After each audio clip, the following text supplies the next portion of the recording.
That was fun. All right, I'm calling to order May 6th, 2019 Planning Commission meeting.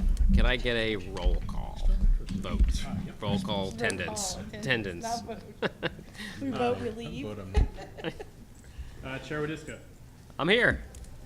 Vice Chair Rankin. Here. Ms. Hockenberry. Here. Ms. Teets. Here. Mr. Stevens. Here. Mr. Fuentes. Here. And Mr. Krasner. Here. All right, we are all here. Can I get a motion to adopt this evening's agenda? So move. Second.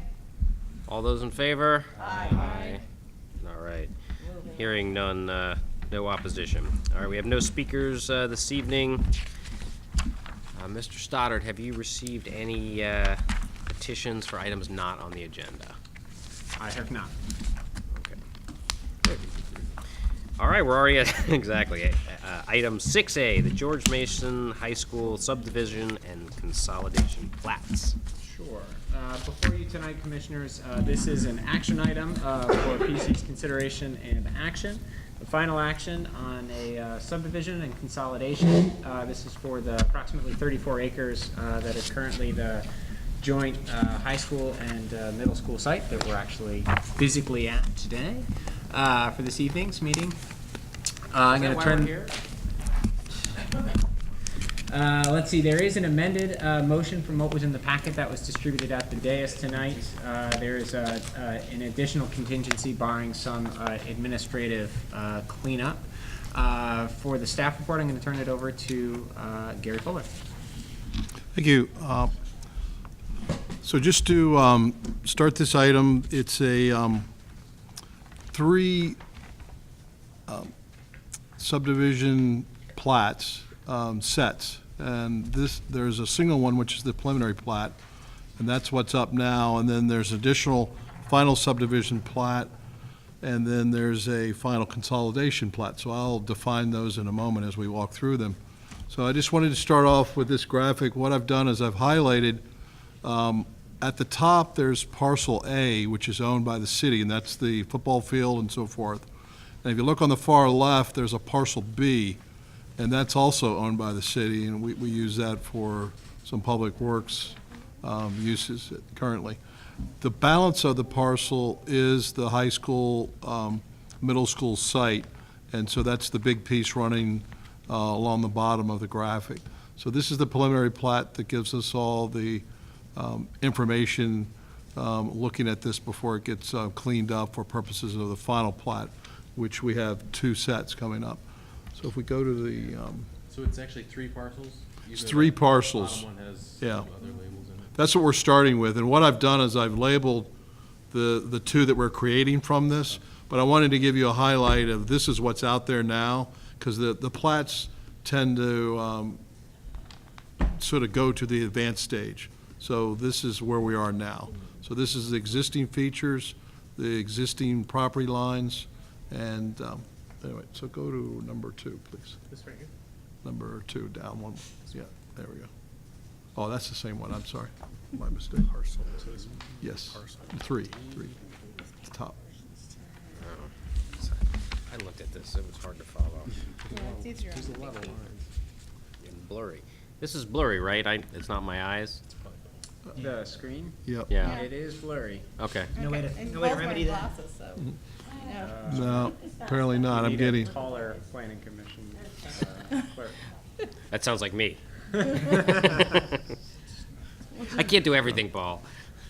You just toss someone Gotta up get there. a worksheet. just close these. You know, if you put a table under there, we'll just hold you up. You make remotes with this. Had you hit too many things? My mistake. So, this is, oh, that was the preliminary, this is the, okay, yeah. I just can't read it.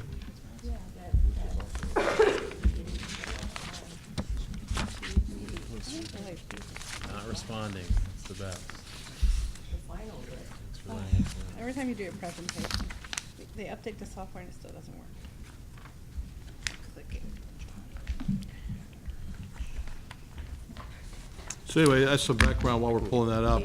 So the total site's about 34 acres, and what we're doing is the plats we're gonna look at in a moment, there's two sets of them. The initial one is taking the school parcel and breaking it into two additional new parcels, while A and B, the city parcels, stay the same. So that's what the second set is doing. So this shows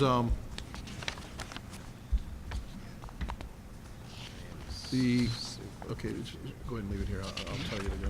So this is the cover sheet. We had the signature of the manager, but weren't able to get the school superintendent.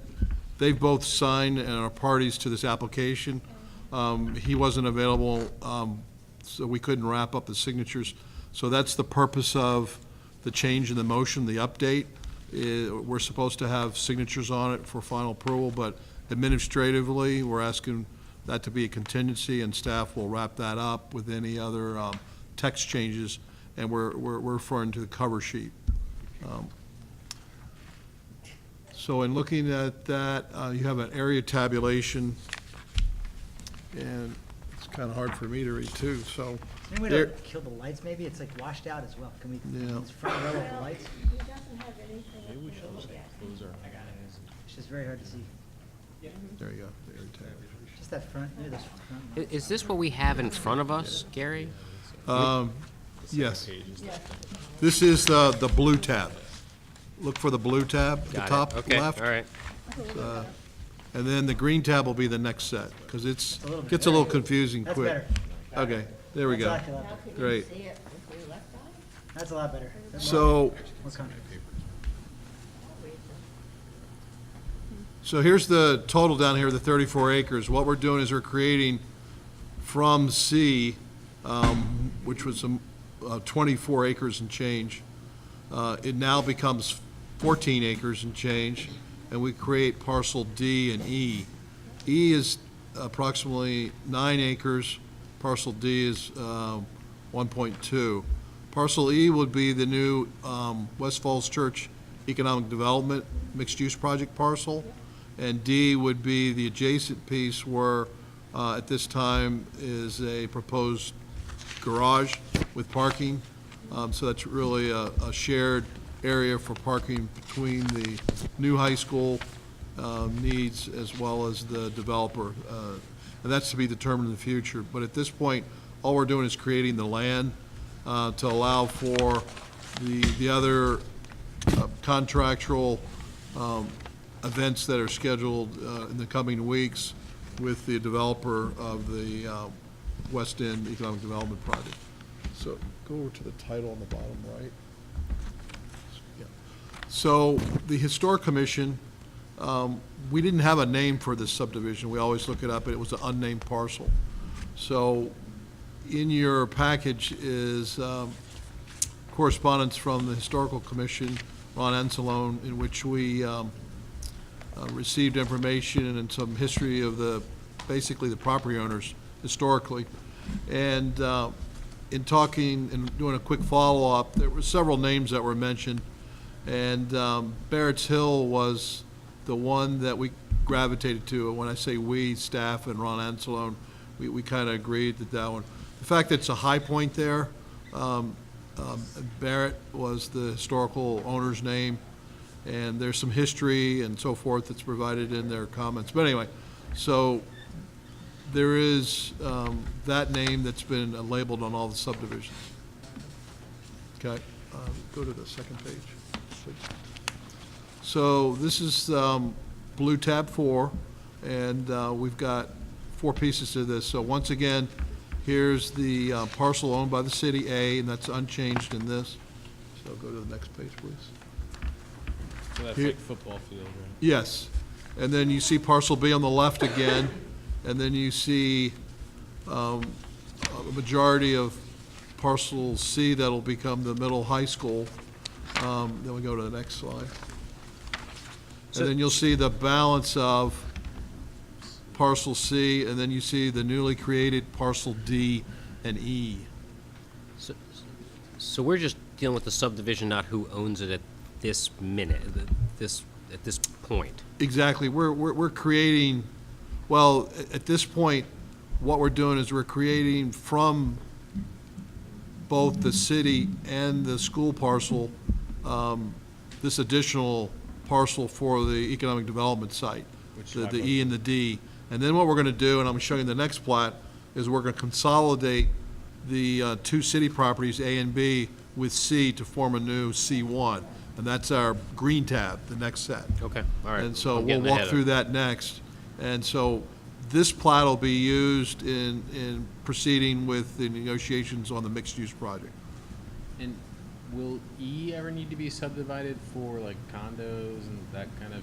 Yes, it will in the future. At this Down the point, this initiates the original front end of the deal, Got it. where we take a large deposit, and there's a contract, and we go from concept to a special exception site plan procedure if everything proceeds.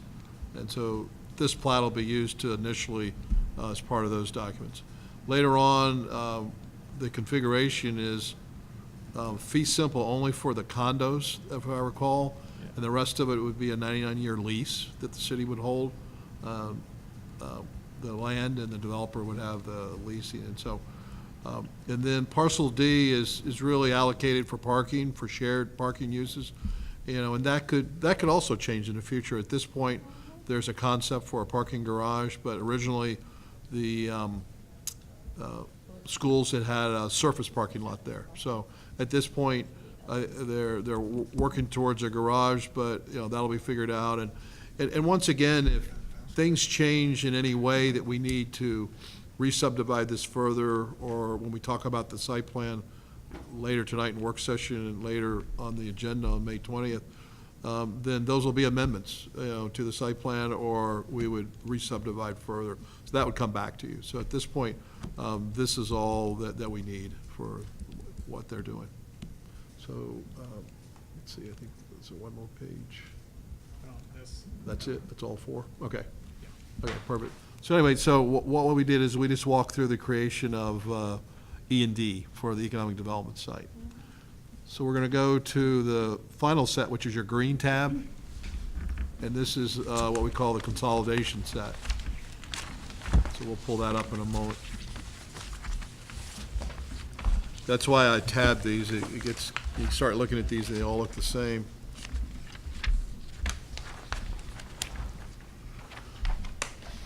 Missed the paper. So this is the green tab. So this now indicates a Right field. parcel C1. Let's go to the cover sheet. Wherever that is. There we go. And zoom in on the aerial tab, please. Right center. So once again, we need signatures on this, so this is part of the informational items and text changes. So we have an existing parcel A, an existing parcel B, an existing parcel C. Now, that's the parcel C that just went from 24 acres to 14 in the last set, the blue tab. So what's happening now is the city is conveying A and B to the schools, basically in a swap for the acreage they just got by creating E and D for this economic development site and shared parking. So it's pretty close to 9-10 acres either way. And so this is creating the parcel C1, and this is now a consolidation of all those parcels and ownership by the schools. So the schools own C, C, The current, yeah, the currency? and then they're. currently. And C and D. I mean, they've broken out E and D, but they haven't sold that to us yet. We're gonna do it by acquisition They haven't sold it to the to city of the Falls Church. city, the EDA, who would Right, then convey it to the developer. Okay, and A and B, Is a conveyance where the city's turning over their two parcels that are associated with the school facilities and putting it in the school board's name, technically. So in other words, all those properties are now combined to one property, C1 now, and it's owned by the schools. Got it. Okay, that makes sense. So A, B, and C are now gone. It's just called C1, and then there's a D and an E Yes. as well. And Okay. we're going to see that in the next page. Just go ahead. Gary, maybe if you refer to it as the mulch pile and the bus Football field. parking, so Yeah, people would the football understand what field. you're talking Football about. field and mulch pile, okay. Yeah, Well, the football Where- field and the mulch pile are not part of the school, okay? technically, because they didn't own them before. Make it easy. So here's a portion of C1. It used to be parcel A, as you can see, sort of ghosted under it. So next slide, please. Then here's the mulch pile, parcel B, now ghosted, and parcel C is also ghosted there for the new C1. Next, please. And it also shows parcel E and D ghosted in that they remain from the previous plat set. And then you see the balance of parcel C1 there on that connecting sheet. I think that's it. Yeah. Yeah, okay. So in terms of the motion tonight, what I've added to the motion is that after you move what we've printed already, we would add contingent upon administrative staff approval of the subdivision plat cover sheet, required ownership signatures, and any text edits needed. And then we have two actions, 6A and 6B. 6A is approving the creation of the parcels D and E, and 6B is a separate set, which is creating the consolidation. And so 6A is the blue tab, 6B is the green tab. And so at this point, having sort of walked through the graphics and the mechanics of what's happening in terms of process, if there's any further questions, I'd be happy to answer them. We also have Walter Phillips represented here, Antoinette, that prepared the plats for us for the city. Okay, thank you. Do we have any questions? Yeah. Yeah, go ahead, Mr. I've Stevens. got, one, maybe two. Okay? Looking at the staff report, Yes. and at line 73 and 74, it says no waivers or modifications are requested. An easement for public access and utilities along future Mustang Alley is included on the subject plats, and I did see that there. Okay. But then it goes on to say that future utilities and associated easements will be captured under the site plan. I was just wondering, what's the difference between that two? 73, 74 kind of seems to say it's covered here. Yeah. See, the easement that you read, the initial one is the one that's running along the top and then down the side to the left here. Right. And it's shown with these lines. And so that's really the bus route and other traffic. And it also includes, the ability to run utilities through there. Right. So that's the only easement, in terms of future easements, that are included with this. The other, because of the redevelopment pending on this, it's unclear on how all the utilities are going to be running. I know the schools on their site plan have figured out, to the extent they can, everything, but it sort of gets muddled once it gets over into parcel E and D at this point. And so what'll happen in the future is those future easements and utility lines will be determined in conjunction with those utility providers. And there'll be separate plats and deed of recordations that are done.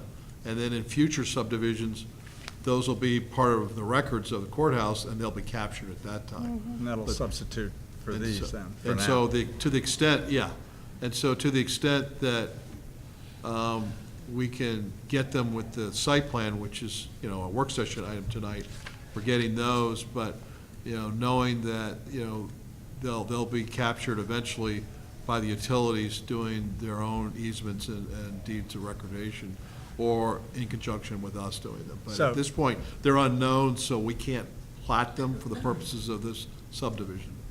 So this easement is going to be on the developer's property. The one running along the top. Yeah, the Mustang Way essentially is going to be on the developers. No, it's actually part of the school property. C1 actually runs down all the way to Haycock and actually wraps on the front along Haycock to almost the center line. And it's a weird configuration, but that was the final. Might be helpful configuration. to mark that C1 up there, just to make that clear that that's, Yeah, it's, if you follow above Yeah, D, that's true. it's the darker line, and then it stops. Right. As that basically rights of way goes through. Then it's Right. that hard dark line that goes all the way out, and then it's running pretty much along the curb on Haycock, and then you can see the top line running is going out to Haycock on the far right corner. yeah, I was just wanting to make, very clear that the There it is. schools have access, to run buses and so forth to the high school. So Well, having it marked here, obviously Yeah, is. that's, I mean, and that was the discussion, and what it is the school is retaining the ownership. Right. So they're only granting an easement for the developer to use it, and then there'll be restrictions on times, so there's no conflicts with the busing and so forth. Right. So my suggestion is put a C1 up there, just make that clear that that's. Just label that as well. Sure. Yeah. Okay. And that means that the city will be responsible for, or city/schools will be responsible for caring for that. That's all being determined Yeah, and worked out. somehow or another. Another question I had is if there's no shared garage, Okay. looking at parcel D, does the orientation change? I know that orientation was kind of tied to the thought that it would be a shared garage. Yeah. But if there is no shared garage and that's used, and D is used exclusively by the schools as a surface parking lot, does that change the orientation, or anything else need to change on that? It would. The original orientation, when the schools had their initial site plan done, was that dark line that we were just referring to on the upper end, right to the left of the parcel C1 label. You would carry that straight down to the bottom, and so you would need to, that line would carry straight down in order to implement that original plan. Right. So to answer your question, yes, it would change the orientation, and that orientation was purposeful to suit the shared garage concept. So if that was to go away and we were going to do surface parking again for some reason, then we would come in for another subdivision, and we would then shift that line, and D would then be a straight line, and D would pretty much go away, and a straight line would be dropped down in that concept. But they And that still would have mirror to the original. pay attention to the 70/30, obviously, to make sure it doesn't. Yeah, the 70/30 was calculated back then, and, would have to be in anything that would come back to you. And once again, it would come back to the commission as either a lot line adjustment or a re-subdivision. So in this case, if they're eliminating it, it would be more of a re-subdivision. Parcel E comes in well under the 30%, so I don't think it'd be a problem. Right. The only other question I had is, I didn't look at the details in chapter 38, but does it say anything that implies that, that it's okay to do a preliminary and a final plat approval at the same meeting? It's silent on that. That's been our practice because we don't get big subdivisions with, 20, 50 homes. Right. We just don't have that land left, and this ordinance was kind of written originally for that kind of situation. So our practice has been to consider both preliminary and finals at the same time, just because they're so straightforward. From a public usually. hearing standpoint, it's okay to combine Oh, yeah. the two yeah. as well And- also. And we've done that for- And we've done that in the notice. It actually refers to preliminary and final. Right. Okay, that's all I had. Gary, at Monday nights, or last Monday night's town hall on all this, why kept referring to the difficulty around a certain manhole cover somewhere where they're having trouble getting all the utilities to match or to deal with? I don't know if you. Yeah, I haven't worked much on the economic development parcel. My guess is it may be the one that's down in the lower right corner. Yeah, down in that area, so it's just a lot going on down Yeah. there. But is this for a storm? I think, I'm not too sure, but he's just concerned, Yeah, and I couldn't find it anywhere. okay. Well, that, yeah, so, And there are multiple parties that are all coordinating to make this happen.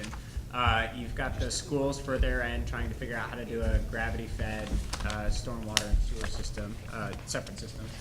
you know which one? There's a lot. There's Oh, a yeah. lot. You've got the private developers who are talking about their portion of the infrastructure, and then, of course, the city as well, that any changes that are done here in the utilities have to be propagated down the system. And so I think that is going to be a coordinated three-part effort. There are monthly meetings that are occurring for infrastructure coordination, and obviously underground utilities. They're not seen, but they are very important to making everything work. But there's been meetings by all parties, both engineering groups for the developer as well as the schools. Those are occurring every 2 weeks, and they've had some just on utilities.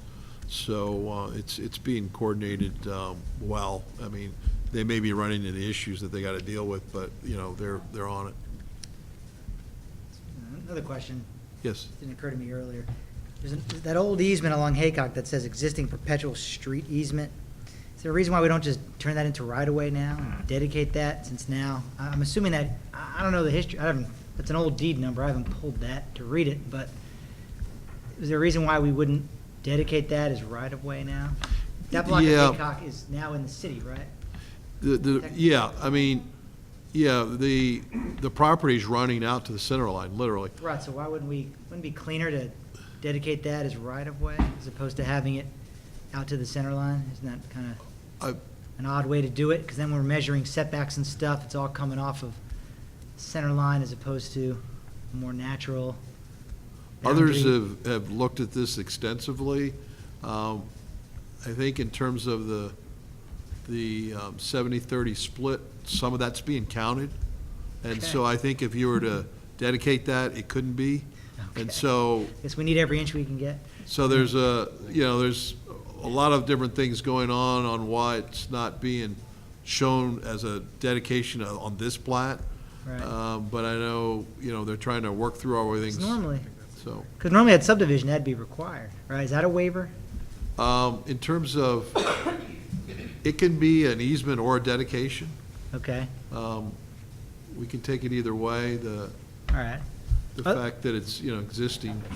Well, it's an old, yeah, I mean, that's an old, that's probably a Fairfax County deed, and it's old, I can tell by the number. So Yeah. it's probably dates back to when the high school was developed, I'm guessing, Yeah. or shortly thereafter. But another question, and that looks like a much more recent easement, the existing, on the other side, on Leesburg Pike, where it says existing reservation for future street dedication, Okay. that's been recorded.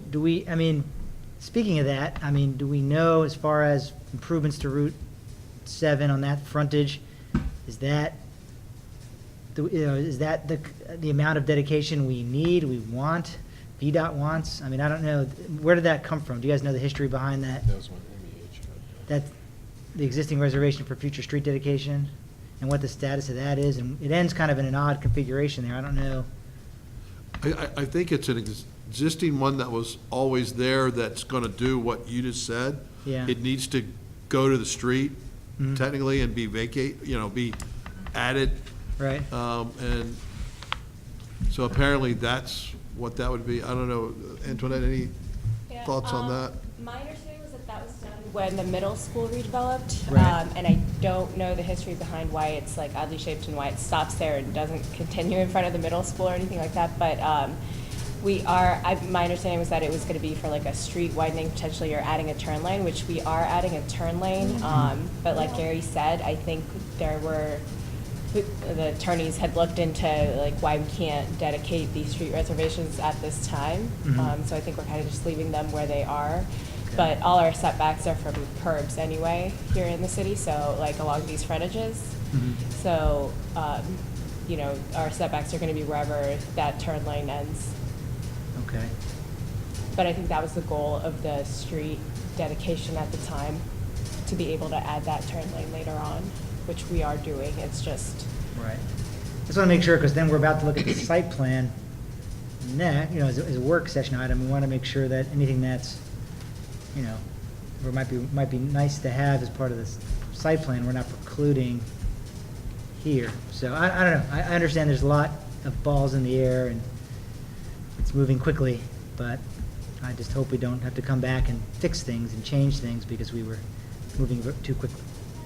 Well, I think they'll be with the developments proposed for parcel E and the shared parcel D.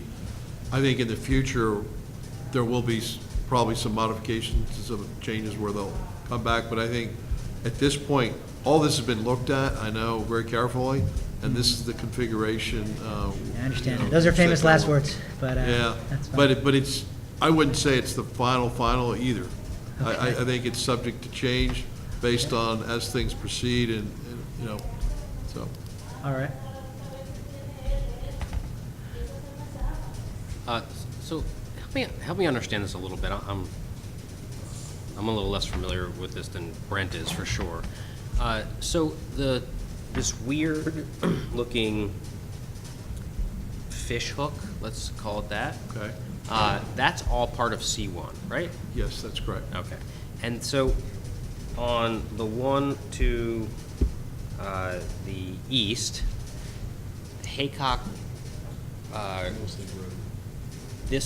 that part of the C1, that's going to the center line of the road? Generally speaking. That's why. Yeah, that's why. So Decision that was that's, dedicated as right away to be that. And so basically the other, it's covering the road. That's where I'm yeah, guessing. it's covering like the southbound lanes. It's covering the southbound lanes. But then when you come down to the part on the south side, that is not at all on the road. That's But it- just barely onto the road. Yeah, but apparently the purpose of it is for a future turning lane, potentially. So that's why it exists. And you're saying that is what may or may not change just because of, I mean, the school would still have it. It would just be Yeah, the an schools easement offer. still own this, and I think once they finalize everything with, the city does with the developer, I know the county is looking to have a BRT stop in that area as well, and, they've already kind of let us know they're interested in that, so. And there'll isn't there be supposed to be a things that'll- there's supposed to be a sidewalk there, right? I believe, yeah, I mean, there would definitely be a sidewalk. Okay. Is it unusual that this would be all the way to the center line? Is that, Oh, definitely. strikes me as unusual. Yes, It's it is old-fashioned. unusual. It's anachronistic to do it that way. Okay, so what I heard was because of the way we're counting, someone has looked at this and done some essential math. Yeah, what's not unusual is for the city to work transportation areas through easements. That's commonly done with subdivisions throughout the rest of the city. It's also been part of major redevelopment projects to coordinate necessary transportation areas through easements, so maintaining them as easements would be consistent with the way things have been done. Am I right that it probably exists because Haycock used to be a much narrower road? And when all this was set up, it probably went to the, to the place it should have been at that point, but the road is much wider now. Haycock is much wider. Yeah, So you think it was always on the northbound lanes or something like that? Well, yeah, I mean, the Haycock probably used to end near where that property boundary is, most likely. Edge of it, right, and then they expanded into. right.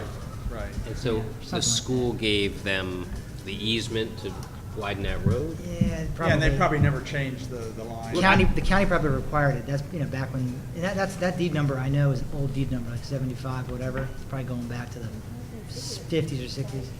So I don't know, we have to pull the deed to see exactly what it said, but it's very old, so, I don't know what it was all about.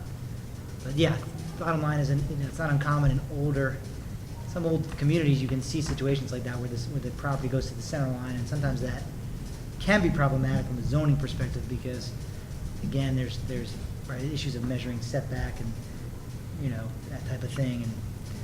But, you know, I guess in here we have more control than I guess we might have. This was purely a private, you know, subdivision, so perhaps it's okay, even though it is a little bit unusual to not clean that up at this time, but there's a lot of other things going I on. think Yeah. we're partially challenged by the math. You know, the Right, original right. concept was Right. 30% commercial development, but if that was based on Right. sort of a inaccurate original number and we chop that out, it just makes it hard to, Yeah.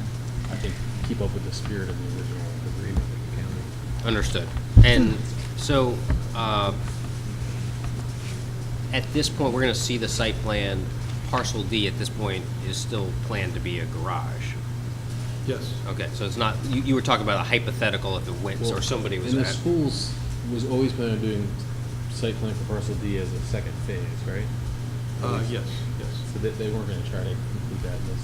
Now, what they would do is they would do off-site parking to cover any temporary needs until that came online, which would be about 4 years from now if we were to start the clock with Like everything halfway through the scheduled. economic development. Yeah. So in other words, the new high school would open, they would, you know, and then this would get under construction at that point. So they would have arrangements off-site to meet their requirements, 400 spaces, and they're committing to 400 spaces. So while they'll only have a certain number existing at certain times, they'll have enough agreements to reach that 400 or plus number at all times, you know, that's required. It sounds like in the summer they require less. Yeah, it would vary. I saw the thread the needle there. Yeah. I mean, it's gonna, yeah. One last question from me, and then I'll shut up, but, we have no, I mean, of course it's been looked at, but do we have a requirement in our ordinance that all lots have to front on a street? I mean, is that a problem that some of these lots don't have street frontage? Or do they all have street frontage? I can't tell. Yeah, it's that street right there. Does parcel D have street frontage? Does it have to have street frontage? Well, at the ends of the street. So in terms of, yeah, I know it applies to residential. I haven't thought of it as, from a commercial standpoint. I mean, there is there is an access easement that's running along the back to serve Lot D, if you technically aren't counting it touching 7, but those requirements I tend to associate with residential lots, but Yeah, I just- not commercial. I'd have to look I at haven't that. looked at it. I don't have my copy of the ordinance out here. And this is a B zone, and Yeah. not a residential zone. No, I know, it's B, not 2.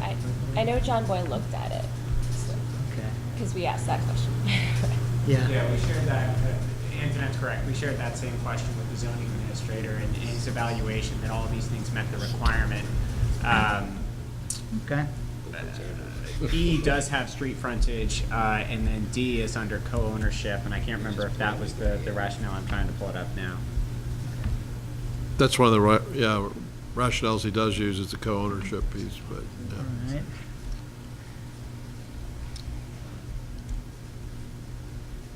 Okay. You said you were gonna. I'm done with that line of questioning. Okay.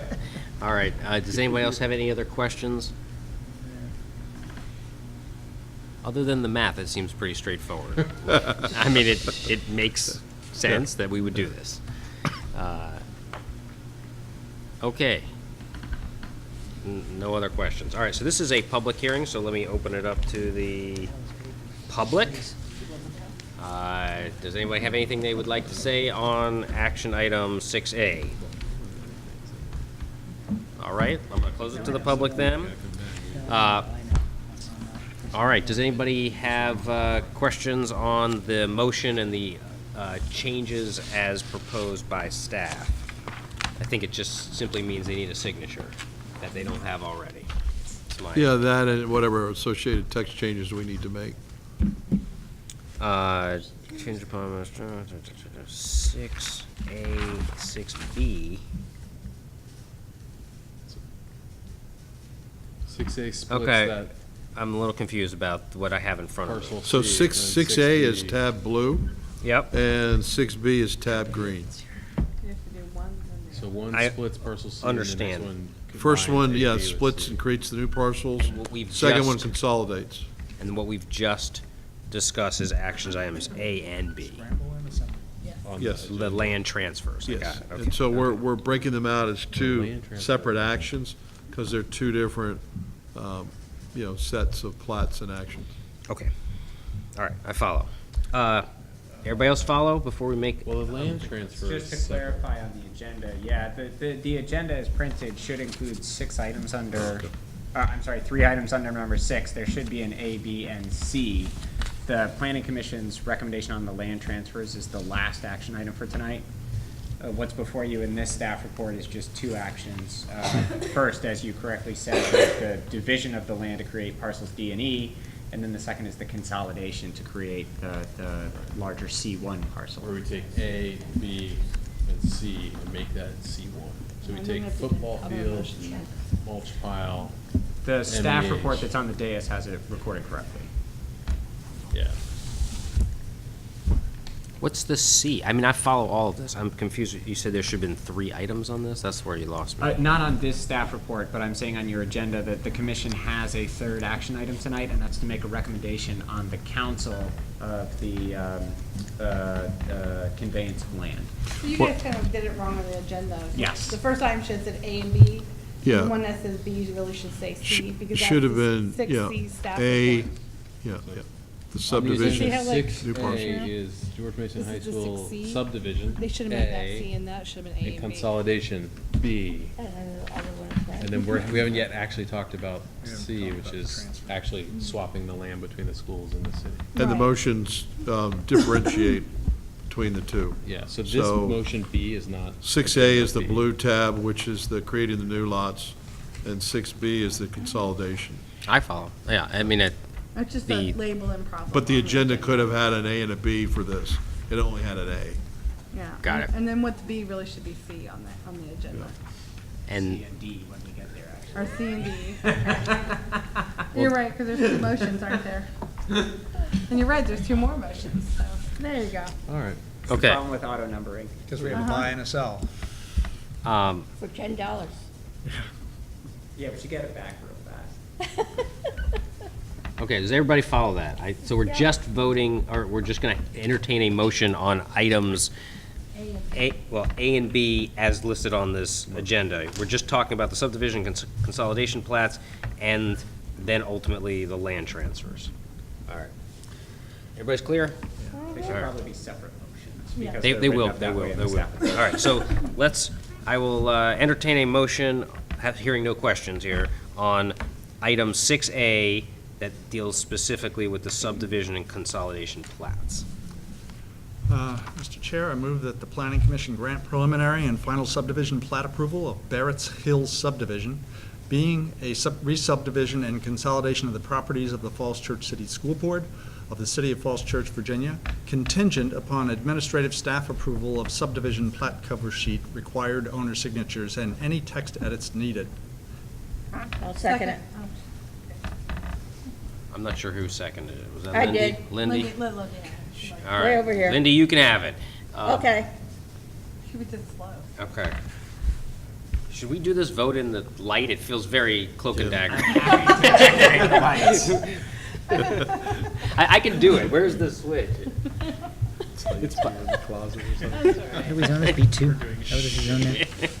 No, it's our favorite meeting place. Yeah. I mean, I'll do it for the next. Looking at the, No, I know, it's it's, Okay, too wonderful. late now, but I'm still gonna read it. All right. Should've done this earlier today. Is there any discussion on this Courtesy. motion? All right, great. Can you please take a roll call vote here on this? Mr. Stevens, Yes. Mr. Krasner, Yes. Mr. Fuentes? Yes. Ms. Teets, Yes. Ms. Hockenberry, yes, Mr. Rankin, yes. and Mr. Wadiska. Yes. All right, terrific, unanimous. All right, now, I would like a motion on 6B. 6B. I know, I was trying to give it a nice title. This is the This is the- consolidation. This is the consolidation. Yeah, the of final plat. A, B, and C. Yeah, this is the consolidation. Got it. The other one was the subdivision. Yeah. All right. 6B, You have the microphone down. Here, you got a microphone. would you like to make a motion on 6B? This one. All right. These are I do have a microphone. Oh, it's heavy.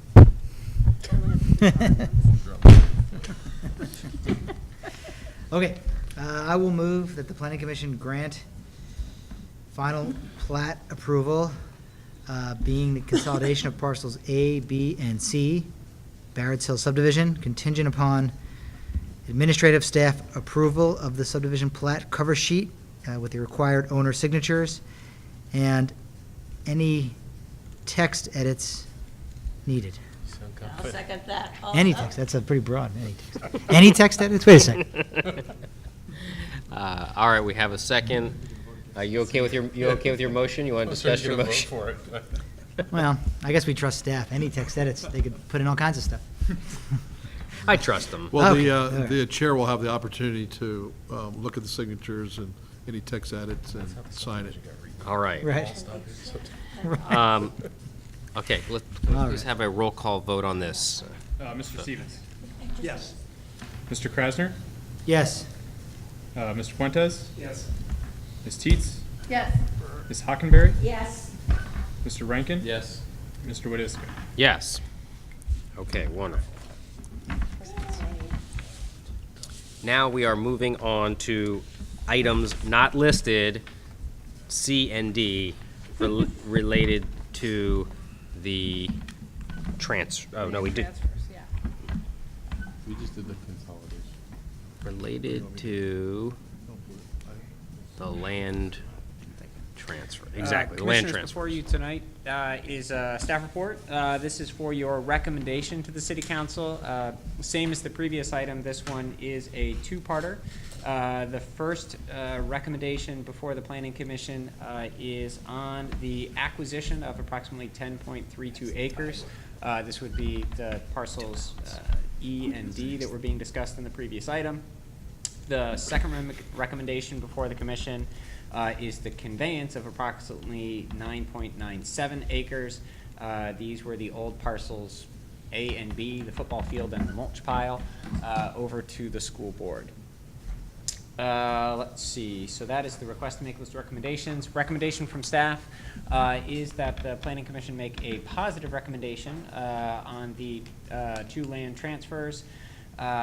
The intent is that by transferring these lands, that the proceeds from the economic development site, which does not exceed 30% of the total land area, can accrue to the city, and therefore be consistent with the public purpose of offsetting the debt service on the new high school. There is additional information in the staff report. Just to summarize what's in here is that by city charter, the reason this is coming to the planning commission is that by city charter, planning commission is empowered and required to make recommendations to city council on any acquisition or conveyance of land. There is background which should be common by now. It goes into the history of the site that goes all the way back to the 2013 boundary adjustment with Fairfax County. It talks about the conditions for that related to the 70%, at least 70% for school purposes, and then the remaining 30 for any lawful purpose. Talking about the positive public referendum on the construction of the new high school and the RFP process that's been pursued for the development of the remaining acreage. By staff analysis, there's a description of what's on the land, what's around the land. Again, this should look familiar. It's been repeated on several staff reports related to this site. And of course, comprehensive plan analysis motivating the Planning Commission's recommendations here, beginning on line 158, that the use of the land as laid out in the subdivision that you just took, as well as this proposed transfer of land, is consistent with the city's comp plan amendments, as well as the proposed programming. The timing on the item is immediate. That the recommendation is needed in advance of the City Council entering into the comprehensive agreement, which is scheduled for next Monday's meeting. If there are any questions, I'm happy to take them. Okay, so just to make sure I understand completely, we are now, now that we've approved those subdivisions, we're now going to transfer this land to the school board, right?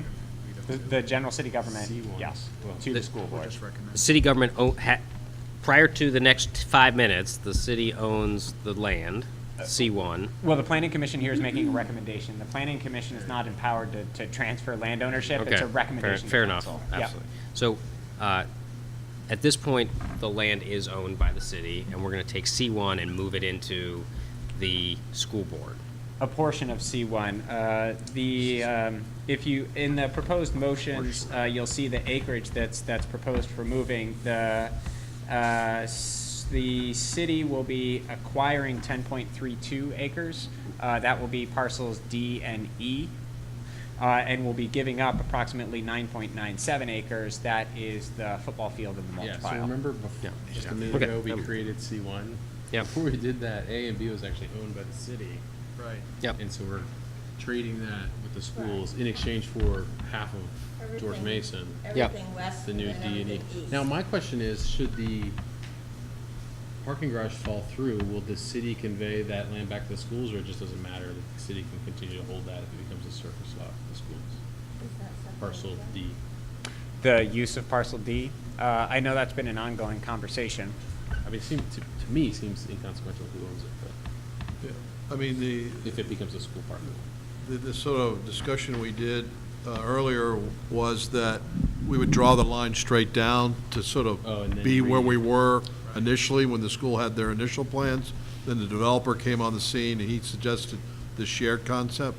So my belief would be it would go back to And will that we previous line. re-subdivide to, and then You- do this whole thing again with that little chunk? That parcel would change their D, yeah. Alright. And the ownership would be pretty much the schools again. Got it. Has there been any discussion that, under this proposal, in 44 years, when the 70-30 restriction goes away, that it would be the school board that would be authorized to make a decision on any disposition of this property rather than the city? In terms of parcel D, Partial C1, C. oh, C1. because in 44 years, we could do anything we want with it. Today, A is the city's decision. All right, so when the 70-30 goes away, if we kept it that way, the city would decide what to do with A. Yeah, I know one of our staff members, Carly Aubrey, has been working on that. She would know the answer to that, but I haven't been party to those discussions. Yeah. Well, yeah, okay, I just Yeah. assume there may have been some discussion that, okay, by rearranging the property the way that we're proposing, basically saying that the school board would decide in 44 years the disposition of C1. It's not that much different from the current situation, that the amount of acreage held by the two groups remains essentially the same. What's happening through this transition is that the city government is coming into control of the land closer to the corner, which was perceived to have the higher economic value. Yeah, yeah. So, to me, the whole thing seems silly, because the school board is part of the city, and I don't personally fear some future where the school board goes rogue and tries to build a shopping mall where the high school was. But, I mean, to Tim's point, I guess the city could say, no, we want a chunk of the school land, and we're gonna keep A and B ourselves. And then the school board would say, I don't know, to me, like, it seems like the important thing is that the city, and then potentially eventually the Economic Development Authority, owns the commercial land. The rest of it sort of seems inconsequential to me, although this swap conveniently is about the same amount, so maybe there's some logic there. But does it really matter if the school sits on property owned by the school versus property owned by the city? I'm pretty sure both sides are interested in having a high school and Yeah. middle school. So, like you said, I'm not sure that it matters too much about who owns the land. But I do have a sense from the conversations that certainly the school board is interested in maintaining at least as much authority over the land as they have today. So we're gonna stare down. Yeah. In 44 years. You know, one thing though, is that the garage property, the parcel D, is constantly being listed as separate It is. in all the charts. On this one, it's is lines separate. 135 through 137. And so, you know, every single chart I've seen, the acreage for that garage is listed separately. And that's intentional. That's to allow flexibility as the high school goes through Right. its final site plan phases and the development goes through its final development stages. That parcel D is specifically sized 120 or 150 feet wide to allow for a precast concrete above garage structure, parking structure. So if the specifics of that structure can be agreed upon, then parcel D is the right size for that kind of a deal. And if that agreement can't be reached, then as Mr. Fuller said, there could be a cleanup action on the subdivision. All right, this one seems particularly straightforward to me. So are there any questions for staff on this? All right, before, this is also a public hearing, so let me open it to the public. Anybody have anything to say on action item, well, anything, I don't know what to call it, so let's just call it the land transfer. All right, seeing none, then closing this to the public, and if someone would like to make a motion, that would be welcome, although we The are. motion stand is on the front page. I think it says it stands, but let's do it, we're gonna do it in two, right? Right. We're gonna do one for the purchase of land and one for the sale of land, so. Right. Someone please make a motion for the purchase of Okay, I'll do land. that. I move that the planning commission recommend approval to the city council of TR 19-14, acquisition of the approximately 10.32 acres of land, being a portion of the parcel commonly known as 7124 Leesburg Pike, RPC 51-221-001 for the purpose of a mixed-use development project. And I need a second. Second. All right. Can you please take a roll call vote? Mr. Stevens? Yes. Mr. Krasner? Yes. Mr. Fuentes? Yes. Ms. Teets? Yes. Ms. Hockenberry? Yes. Mr. Rankin? Yes. Mr. Wodisco? Yes. Are wonderful. Unanimous again. All right, now a motion on the sale of land. Mr. Chair, I move that we adopt TR 19-15, which is a resolution approving the conveyance of parcels A and B, approximately 9.97 acres, by the City of Falls Church to the Falls Church City School Board, being RPCS 51-221-002 and 51-221-003, located at 7124 Leesburg Pike. And I assume this works even though technically A and B don't exist anymore. Didn't we just merge them into C1 like 15 minutes ago? There's no other way to describe it, but hopefully that doesn't create some technical problem. A and B, or what are they now? Well, I'll second it, whatever it is. Maybe we should refer to formerly known as A and B? Seriously. That's, maybe we should, I mean, everyone knows what it means. right, since we just subdivided, because we approved the subdivision, that wasn't, the city council doesn't act on that, right? So- Yeah, you're so- in that so- gray period where you still need the chair's signature. Right, but the Right. weird thing is we can't do this because what we're purchasing doesn't exist until that subdivision happens. So it's a bit of a But So- they'll conundrum. be on the agenda consecutively. It will all work out. We'll work it out. Well, I guess they're voted in the right order. I'm just saying, we're trying to buy something that doesn't exist until that thing happens in it's exchange gone. for selling something that we just got rid of by Too that. late. We should have done like 6 different steps. It's fine. Like complicated situations, right? It's not my fault. I have asked about the nebulous sort of situation of trying to transfer land that isn't subdivided, or Right. do you subdivide it and then split the ownership somehow? Yeah. It's Everyone agreed it would work out. Are we There's to a a- vote? there's a squishy. Sorry, I distracted the vote. Yeah, no, I think so. I think it's a good point. And Mr. Stevens read the portion in the box as Yeah. opposed to the sale of land, the proposed motion. So I was just trying to compare those two. If there was something, the wording's slightly different, and I don't see that it matters. It does Yeah, I saw that too. Yeah, I was confused where you're reading initially, but I don't see that there's much Read difference your here, motion. Yeah, he basically just said I move that I approve. Yeah. Whatever. as opposed to recommending approval. Should he reread the motion? Sounds like the chair just made a friendly amendment. I like Jody, I mean, I don't, I think it's fine the way he made the motion. I don't have any problem with the way he made it. Does anybody have a problem with the way he made the motion? You see, I mean, if you're looking at the documents. He read. No, item he read it 200. here. This is, no. He read the title. He read, go up, he read that, Oh, he as read opposed that? to that. Yep. The only issue, I guess, is that the proposed motion includes the intended purposes. Go ahead. Yeah, for school Withdraw your purposes. motion and do Ooh, it. which might be important. For school purposes, okay. Yeah. Yeah, so, See, because in that way, Uh, 44 years from now. Mr. Stevens, if you don't mind, can you was trying to Yes, state Mr. your Chair, I motion? will withdraw that motion, and I move that the Planning Commission recommend approval to City Council of TR 19-15, conveyance of the approximately 9.97 acres of land, being the parcels commonly known as 7124 Leesburg Pike, RPC 2 51-221-002, and 51-221-003 for school purposes. And I'll still second it.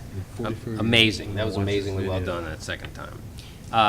All right, any other questions about this? I think we're okay. This one doesn't even mention A and B, so that gets rid of it. This is just commonly known, so I think we're okay. I guess we're at a roll call vote then. 10 acres of land in think we Fall need a Street second. never changed. Lindy Oh, seconded. I didn't hear, okay.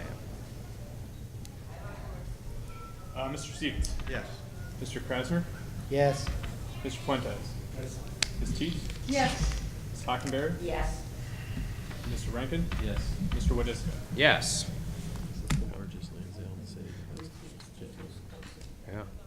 All right, unanimous, terrific, and we are only 9 minutes behind schedule, so can make it up. well done. And we started 5 minutes late, so I was gonna say like we're 4 minutes behind schedule, and had we not had this confusion about parcels A and B, we'd be right on schedule. Paul, amazing job with the estimation. Thank you, Chair. Keep talking about it until we need more of it. If it wasn't for Mr. Steven now. I mean, he just never knows what he's doing. Okay, we are now at the I thought we'd have to read the whole resolution. Planning Commission reports.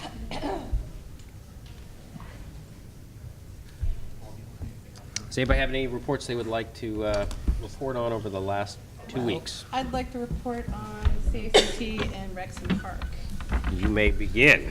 Okay, so, big things with the last CACT meetings, we talked about the Hawk signals that are gonna be put in on Route 7. They won't be done till 2021, so it's a long way away, but right now, they're set for Buxton and Berry, North and South Oak, and Fairfax. So Buxton and Berry is they're kind of offset from each other, but it's like in that middle section, like between the Cherry Street light and Seven Corners. So it's across in there because there's no way to cross there in that middle section. Fairfax is kind of across, that's where the Presbyterian Church is. You see I've seen a lot of people try to cross there and it's not pretty. So, and then North and South Oak is, further down, I guess where that big building with the stonework on the front is and across from the flower building kind of area. So anyway, so those will be Hawk signals, which means that they're gonna have the really, I don't know if anyone can see it, they're gonna have the interesting lights where they're like in threes. Oh, jeez. Yeah. Nobody's gonna know what that means. So, well, we'll learn. Well, after we run over a few people. Yeah, maybe. Small Hopefully price not. to pay. Let's all hope we don't. So these are mid-block crossings? Yes. Yeah. Basically, they're kind of. Well, I mean, Intersections. they're actually at intersections. You're right. They're When because but signalized some intersections, T yeah. intersections. no. There's a street because it's Hey, North and Buxton South Oak. They're not exactly. They're offset. They're offset. Okay. But there is definitely, like Fairfax is also a little offset of each other. These are actually crossings, and these are where people do try to cross now. And they're not close to other signalized crossings, so it's a safety But issue. Buxton's not that close to, To Barry? you know. Yeah, it's kind of it's another diagonal. But basically, Well, is it going closer to Buxton or closer to Berry? Is it closer to Buxton or Berry? they don't have, it's not fully engineered yet, because one, it's based on grant money, it's not happening until 2021. I'm pretty sure that we will get to see the actual engineering of these before they're built. Okay. I'm just telling you that they've made these decisions. Okay? And then, May 17th is Bike to Work Day, which the city obviously is gonna support. And they are planning a bike to school day thing at some point. The other thing, CACT, and also, I guess we will also have to be looking at, we need to start talking about scooter policy. The state of Virginia has given us this year to come up with our own scooter policy, and if we do not, then we'll get whatever the state decides. So, CACT was talking about looking at what Arlington's does. Currently, the discussion there is that John Boyle said that because we don't have any code for it, scooters are illegal in this city. Well, to be clear, That's what he's saying. That's not correct. no, but to be clear, to operate scooter rentals that originate in the city is not permitted. But if you pick up a scooter at Oh, no, East like you're Falls not Church gonna get in Metro trouble. and ride it into the city, that's legal. If you have your own personal scooter, that's legal. Right. Although you're probably riding on the sidewalk, which is probably illegal. Well, what was reported by staff there was that Mr. Boyle was calling the scooter companies saying, don't leave your scooters in our city. Yeah. So that if they get left here, they're supposed to come get them. I mean, I don't know. He's the Anyway. zoning official. I mean, is it a zoning issue or is it a different part of the code? He was just saying what the zone says, what it says now. what the He code he says said now. he made a zoning decision, and he's the zoning administrator, and he can do so. I didn't realize And- it falls under the purview of zoning as far as like where you can drive a scooter. I Well- think it's not the driving the scooter, the it's the commercial activity. business activity. Business activity, maybe. Yeah, I think That's what I'm saying, it's legal to drive your scooter. Yeah, even yeah, a you rented can, scooter. I mean, you can do it, he's not saying, he's just saying they can't operate their business in the city. Right. Because they're not licensed, for one thing. That's right. And then he said that they don't fit our code for licensing in the first place. Does that make, Because our code right? predates. So the- regardless, I mean, the main thing is the scooters are gonna show up anyway, and we need a Right, policy. we need to have, We need a policy. Yes. The other thing they talked about is, and this I'll just do really quick, they were looking at cities who shut down roads on Sundays, Sunday afternoons. That happens a lot, especially in Shut down what? roads. So it happens a lot more in South America, where they'll shut down a certain street and make it like a family street for a day where people can bike, like a 10-block street where they can bike and scooter and stuff like that.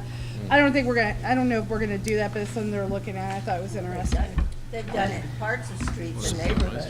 So the hawk signals, that's already going forward. There's no, like, that's been approved already, or that's their suggestion? No, it's approved and there's grant money, and the plan is to have them engineered and done in 2021.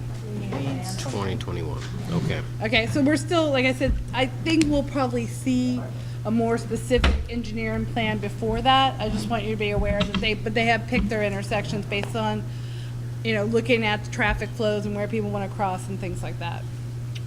Okay. Okay, and then, Rexham Park, I assume everyone's seen the big Howard Herman sign that's gone in, and that's about done, which is gonna be a nice gateway so people can actually figure out where that entrance is. They're getting close to work on big chimneys. They, are eager to start working on the plan for Fellows, but we obviously have to do some land use and site plan stuff for Fellows before we do that. But that's big on their agenda, they talked about that a lot. What else did they have? Should be something on the turf field coming up. Well, yeah, Next they're waiting for, Fairfax is handling that contract, and I think there was a water issue at one point. They're waiting for it to be dry enough to start the work to put the turf field in. So there's gotta be a certain amount of grading that has to be done, and it's difficult to do if the land is soggy, which it is right now. So that's kind of, I think that's something like when the contractor decides the land's ready for the grading, then they'll start. And there's something about, like, they have to grade it and pack it down really hard. Yeah, they And do. so that has to happen over a few months before they actually do any construction. And they haven't been able to start that packing down of they have to pack the dirt down as tight as possible. They had to do it out the field out there. Right, right. Yeah, and that was actually really funny.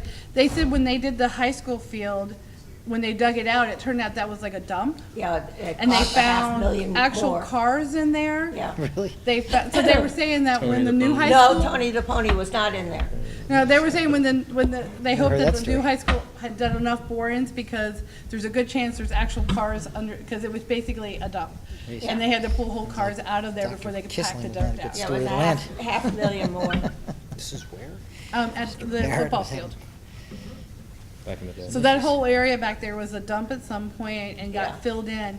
And so when they went to go pack the dirt down to put the football field in, they actually had to pull whole cars out of the ground and all kinds of stuff. I Yeah. can't remember. They also did, there was something else they found down there. It was really crazy. But anyway, so, But not Tony the Pony. yeah, so they're hoping that the Graves field, that they won't, that when they start to work on it, there won't be a bunch of stuff in there. So, Jimmy Hoffman at the end of the, anyway, that's it. so we say in New Jersey. Any other planning commission reports? The EDC meeting, I'll run down real quick. There's been another version of some proposal for the Inns of Virginia site. Yeah. It sounded complicated. It's still completely underparked, so I don't know if that'll ever go anywhere, but Was it a hotel again? he's got some hotel rooms, a restaurant, some office space, a coffee shop. Oh, it's a lot of You stuff. name it, he's got it, except parking spaces. Well, maybe tell him to he can put one of the bike stations in there and then we'll forgive it. And then one interesting thing, but we talked a little bit about South Washington and the stuff that's been taking a long time there. And we were talking about specifically the traffic signal at Maple in Washington, that awkward. And I guess that's on the thing, but maybe not till FY '22. And then I was saying, well, geez, God's sake. that seems like it should be a higher priority than something else. And then Paul said, well, in the CIP, we should venture that. Anyway, the conclusion of that conversation seemed to be that sometimes, I think in the future, when we're looking at CIP, we often, I think, look at, is the money there, is the project there, but we also should be really focusing on the order of operations, because some of these things can go in different order. And in the CIP, it stretches out years, and if we think the thing that's scheduled at the end should happen first, that's a good time to mention it so they can rearrange things on the. You know how long we've been working on that? Yes, Forever. we did talk How about that. many years? It was like, a few years, Oh. like 10 years, I don't know, 15. At least It's like the like city almost hall. 12 now. But that was, I thought, a useful thing. The Pocket Park, they said they might get the little turf section in by Memorial Day. That didn't seem super guaranteed. More important. What else? There's some paving going on. That was about it. Anything else, Tim? Just We did that talk about the seniors. that the new Oak Room was, I thought, Oh, yeah, we were very in New City nice. Hall. It was nice. I haven't been yet. Check it out. Dying to Twice go. as many windows as the other Oak Room. Yeah. Has two. Well, Bob Young donated the table. It's very Did he? nice, very modern. Yeah. Yes, that was a meeting in the New City Hall. It's quite The nice. new city hall is pretty spiffy. Everyone, certainly all the employees are saying they like it a lot in comparison to the older building, that there is a lot more light. I think that's the Oh, first yeah. thing everybody notices. It's brighter inside, the interior walls have been removed. Any of the offices that are along the exterior generally have glass doors and glass walls to allow that light to Yeah, pass it was into the way center light, halls. yeah. I will say, it did seem like there's still a fair amount left to do. Oh, yeah. There's wires hanging. There Otherwise, is who work approved still the left. occupancy permit on the The jump, ribbon but- cutting for the chambers is tentatively scheduled for the end of June, so it is a work in progress. So when are we gonna be back in there? July is what I heard. Next January? We won't be in. Look, I got a gavel, so it doesn't matter anymore. Have gavel, little Have traffic. that on the trapper. All right. It feels just like the chambers They right said now. probably July. Any other planning commission reports? I think Tim and I were at the last town hall on Monday night. Very low turnout.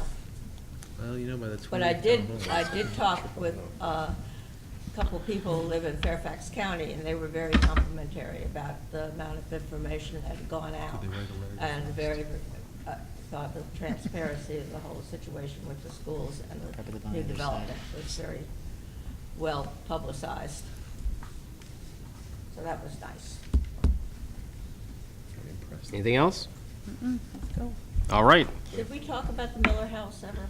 It opened. I didn't even know you guys had Yeah, a they ribbon had a cutting. ribbon cutting. I mean, it's not Yeah. occupied yet, I don't think, but The- it had the ribbon. I don't remember if it was before or after our last meeting, but the Miller It was House, after. which is next to Sunrise, they had the ribbon cutting on that as a group home for 5 people with different types of disabilities. And needs, and it's really beautiful. Did you know when It's- people will move in?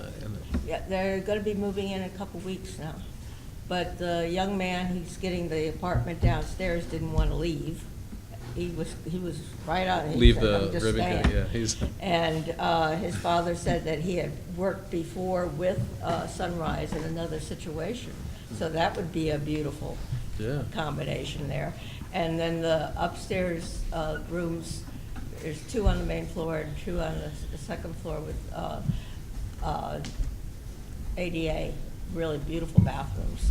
And the whole place has got absolutely great finishes. It's got a type of tile that's up to the chair railing all the way around, so it won't get damaged with wheelchairs or anything like that. And then the open space with the kitchen, it's just fantastic. It has an elevator. It's just really a beautiful, beautiful building. Terrific. We need more. All right. Let me turn it over to Mr. Stoddard for the planning director's report. Sure, thank you. A couple things that did not get included in the written report, but are certainly worth mentioning. One, in case people haven't seen it, the bike share stations are going in. I believe there are 6 stations already installed throughout the city. Another 5 are going in. Fairfax County has installed their station at the West Falls Church Metro. Arlington, of course, already had one operational at East Falls Church Metro. The systems will be operational. That's scheduled for late this Wednesday. And then the ribbon cutting with council is scheduled for next Monday evening at 6:30 in advance of their meeting. I believe the ribbon cutting is scheduled for the station on Park Place, which is adjacent to the State Theater and Clarendon's restaurant. Obviously, a lot of work to get those things in. It was a years-long effort to first start talking about bike share in the city with the North Washington Small Area Plan, and then to continue including discussion of bike share in the comprehensive plan, other small area plans, CIP, grant applications, winning the money and then getting it through the procurement process. Carrie O'Nino was the project lead, and of course we also had help from procurement staff, Karen Battle, as well as Jim Wise. So I wanted to say thank you to them. Do we need to RSVP for that ribbon cutting? Yes, if you forward your information either to me or to Carrie. It was in I'll make the sure. city's email. Susan Pinarelli is taking the RSVPs. Okay, great. Let's see, also not mentioned, just a schedule update on the comprehensive plan updates. All 3 chapters, demographics, housing, and natural resources, are scheduled for a work session with council at their May 20 meeting, which is in 2 weeks' time, coming up soon. Other things that are included in the report, CIP was formally adopted by council on schedule with the rest of the operating budget. It was generally consistent with the Planning Commission's recommendation, except for those 5 items there in italics. That's a copy and paste out of the report that went to the council. Minor changes regarding sanitary sewer, wastewater treatment, recognizing the $15.5 million grant for West Falls Church earlier than previously scheduled, and then facility reinvestments.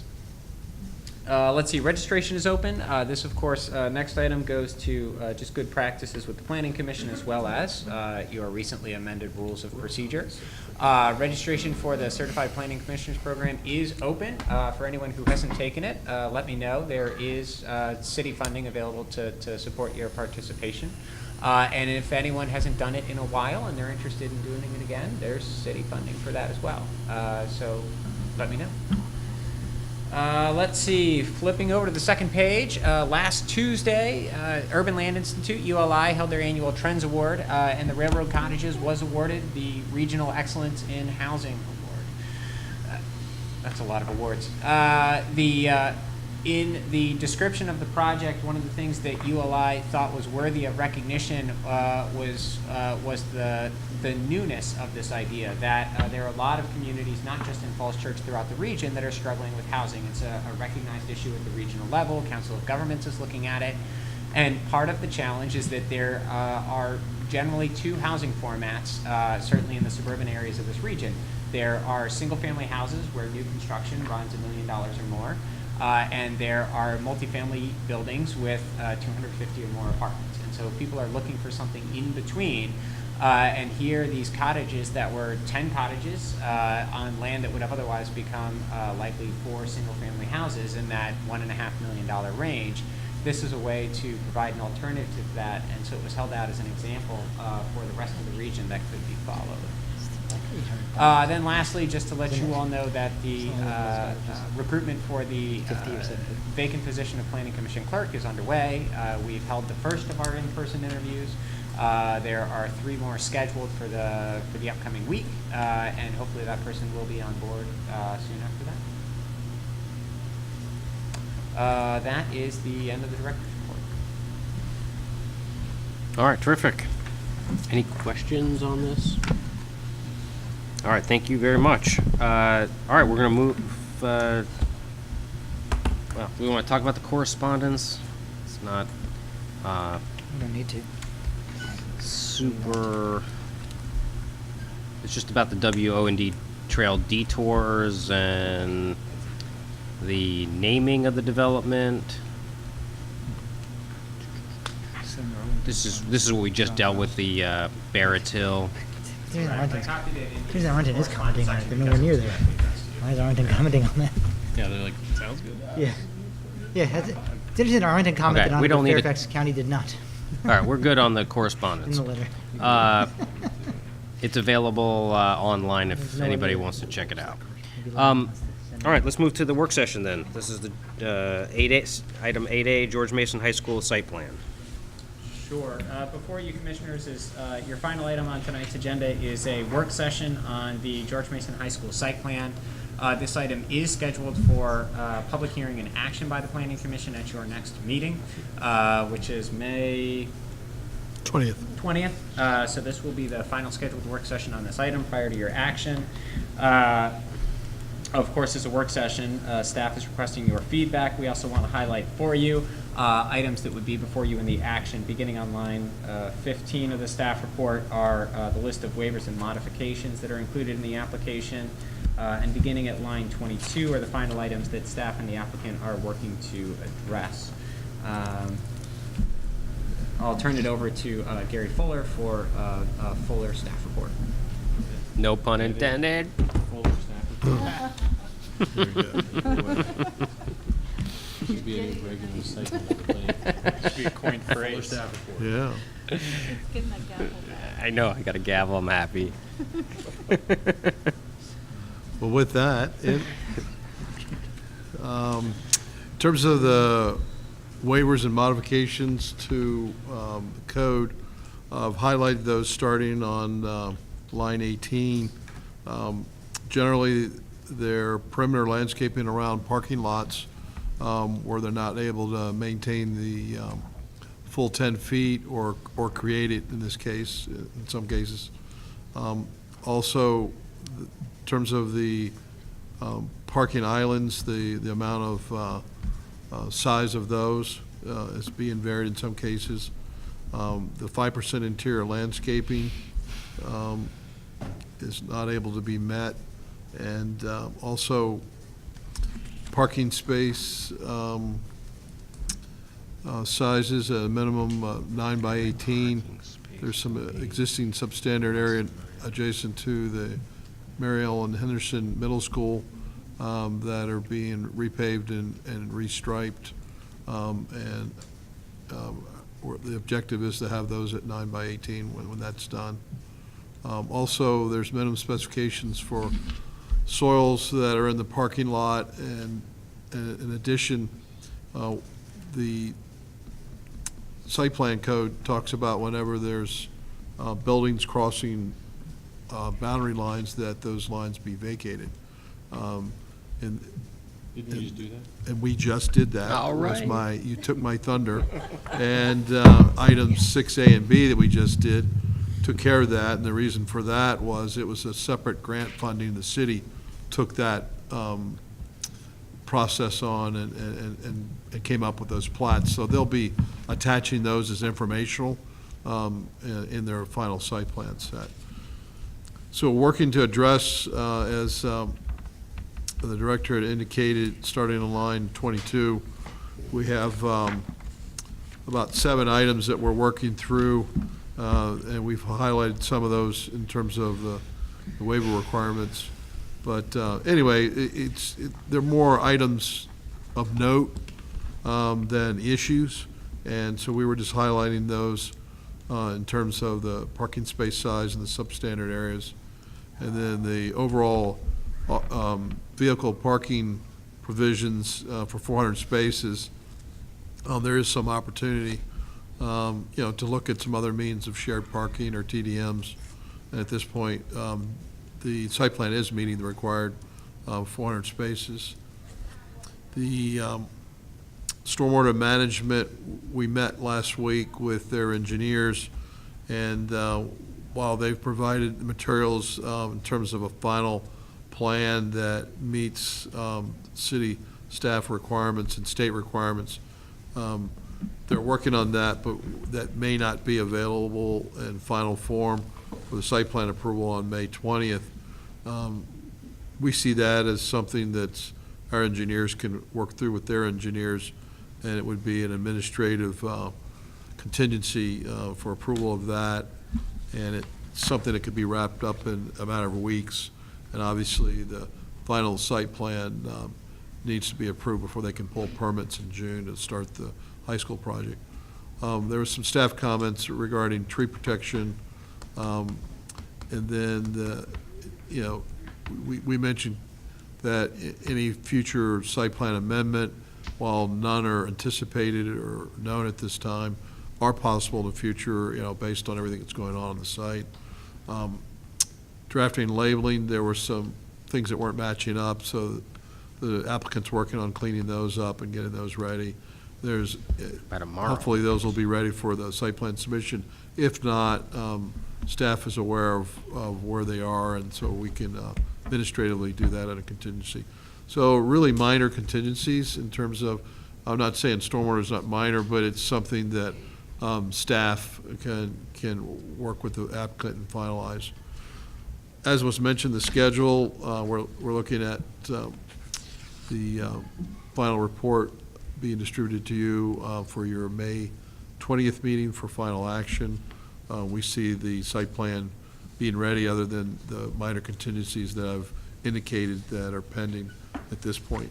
So with that overview, I think the site plan is very close to final form, other than the items we've mentioned. So at this point, we're ready for action before you on May 20th. And the applicant's here. They brought their architect, so they'll highlight the architectural elevations. They brought material board, so you can see the materials that are associated with that. They're available for questions, and as we get our final updates as we move into the final action on this. So I'll turn that over to them. I think we have. Gary, did we ask you a question before we do that? Of course, yeah. Would that be all right, Mr. Chair? Yeah. Is all right, I have one myself. And then we can take questions later as well. I don't have it right in front of me, but reading all this, there are times when the parking was totally, a lot was missing. Are there plans? They seem to really go up and down quite a bit in different phases of development. Yeah, they have basically a shared parking chart that at all times during the construction as well as after the Right, opening. right. And until the garage and parcel D comes online, they've figured all that out, and so that's available in that chart. I was just wondering because of the fact that we had to do more drastic things with Mount Daniel when their parking was shut down. So I didn't know if that would necessitate any special, off-site parking or anything like that. Yeah, there's gonna be the need for off-site parking, and they're working on making arrangements with adjacent. If the immediate areas are available, that's great. If not, WMATA has excess and has indicated it would be available to them. So they have options, so that's the Okay. good news. So they'll be working that out. And then the phasing parking plan, if you didn't have a chance to look at it, is attachment 11. It details it there. But yeah, those are key, the off-site agreements. And maybe the grad site would be so nice to let us use their parking too. Yeah, Since they're using ours all the time. they've been in contact and negotiations with them, so, All those cars down the lower parking lot, it's all grad center. okay.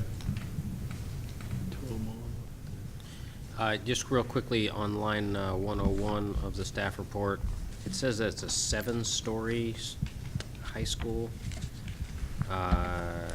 7-story high school. Is that correct? Is correct. It is. I thought it was 4 Seven stories. total, seven Yeah, total. Doesn't appear that way. So much of it is kind of starts at the lowest level where the stadium is, that by the time it gets up to the first level, it's basically stories underground by that time. So Okay. like from the front door, it looks like 4 stories, 5. 5 stories. 5 at this side, 4 at the level, right? Got it. Okay. All right. So you're gonna make a presentation? Another question Yeah, go ahead, for Brent. staff. Yep. So, what's the reason for the delay in the stormwater management plan? I mean, that's unusual again. I mean, this feels like a train that's like left the station and like things are just being like put off for administrative approval later. Staff's gonna handle it, our people will talk to their people, people have looked at it. Why is that not done? The, at submission 2, we only had some initial parts of it, but not the final that we needed. So we quickly asked them to resubmit on that, and so we've got a submission 3, and that was really the first point where we had all the information the first time to figure out what we still needed. We had a meeting last week and walked through all that. Yeah. And so there weren't significant issues, but the fact that we had just gotten the information in the last 30 days, staff was not able to ascertain heads or tails of it until recently, based on the data that was provided previously. So now we have the level. So we were a little late getting the complete set. Right. I mean, to me, I mean, I don't know, I don't think we've ever approved a site plan without a stormwater management component that's pretty clear what it's gonna be, how they're gonna address BMP, how they're detaining, what are they doing? I mean, especially for a city project where we should be kind of setting a high bar, setting a standard. I don't know, I'm concerned about that. I'm concerned about, I don't know if I would support a site plan that's missing that without conditions that are so clear that there'll be no modifications granted, no waivers. I mean, I don't know. That's my issue. I don't know how the rest of the commission feels about it, but I wouldn't vote for a site plan that's missing the stormwater. It'd be like voting for a site plan that's missing a lot of the other issues that I think I've called out in the past, the transportation issues on the other side that I feel are light and missing. And some of those waivers in there for landscaping and things. Again, I thought the city should be setting a high bar. We shouldn't be, if we're asking for a modification or waiver from ourselves, which is essentially what we're doing when it's a city-owned project, we better have a darn good explanation about why we can't follow our own guidance that we ask the private sector to follow. So we better justify those waivers and mods with some good, and some of the parking explanation I think was pretty good, but for why we can't meet interior parking lot landscaping and some of those other standards, 'cause I don't know, are we gonna let the private folks do that too? I mean, I don't know, some of that makes me feel uncomfortable. So, but again, we can debate that, but I think without stormwater, I don't know, we can't even debate it. We have to just kind of say, yeah, it'll be okay and trust us, everything will be fine. I don't know. I don't know if we've ever done that before. Maybe we have. If we've had, maybe you could let us know when we've done that before, but, We have not done that. so. I don't think we haven't built. It just, again, and I'm not trying to, I know staff is, again, one cog in this very complicated, large wheel here, but a lot of this, to me, has felt like things are, a schedule was set, and we kind of have to stick to it regardless of anything that comes up. And we're just kind of, again, the train's kind of on the track, and we're kind of rubber stamping things here and not having a lot of real input. Things come up so fast, there's no time for real revisions. So yeah, we can check off the boxes that we had work sessions, we had public hearings. Yep, we did this. But, I mean, was there any real substance to the discussion? I haven't felt like it personally the whole way through. I don't mean to vent right now, but it's just like anytime I hear about, I's not being dotted and T's not being crossed, why? I mean, what's, I don't know. What's the harm in waiting another week or two to get the, Millions of dollars. to get it? Is that, I mean, if that's what it comes down to, I don't know, maybe there's a really good justification, and, you know, the powers that be have said, you know, we're gonna have to not follow our normal protocols and kind of cut corners and figure out things later, because, you know, we gotta get to that goal line and no matter what, but, I don't know, to me, I haven't been part of that conversation, I'm not privy to that, and so I feel like I'm just kind of along for the ride. Maybe other people on this table feel the same or different, I don't know, so. Mr. Commissioner, Gary, if Yeah. I may. Go ahead. I can certainly help address the stormwater question. Yeah. I feel like, and please correct me if I'm wrong, staff, that the design is there and has been there. I think the biggest discrepancy right now is getting staff the adequate amount of information that they need to do their analysis. But the way we're solving this site, whether it's design as you see it in the pretty pictures, or stormwater management, has been the same from the very first day. So I think right now what Gary's talking about with staff, we're trying to bridge that gap between the design that we've always had from the very first day to when we start to implement it. And unfortunately, we've had some bumps. Like you said, the train is far. It's left us too, by the way. And so it's an aggressive schedule for all of us that we're trying to meet. And it's a complex project. It's a complex site. We're trying to do all of the stormwater management with only one manufactured device. I mean, it's huge. We can take the easy way out and put a bunch of different manufactured devices, but we didn't do that. We only have one in there. Everything else is done on the site or within. What's the advantage of that then? If this is It's maintenance. It's maintenance as we're talking about with staff now. But is this something that's being used at other locations? Yeah, So why is it so hard to get the data?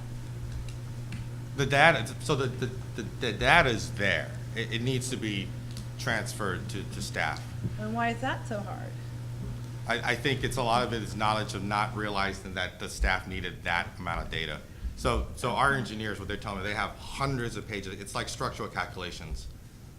Right. And so we're in the middle of doing that data dump right now. And I think some of it was sent today. The rest of it is actually going to be sent tomorrow. So it's our fifth submission. I mean, because we've had commercial properties that had one system and somehow that seemed to get done data-wise.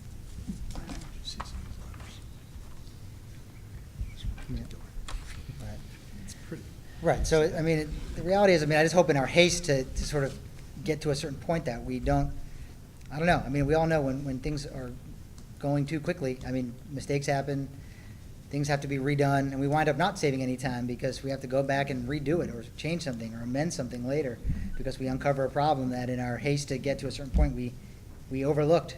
So, I don't know, I mean, I feel like this is important, and again, maybe there's a really good reason to sort of, you know, just kind of cross our fingers and hope for the best, but I'd feel more comfortable actually seeing a full site plan before I vote on it.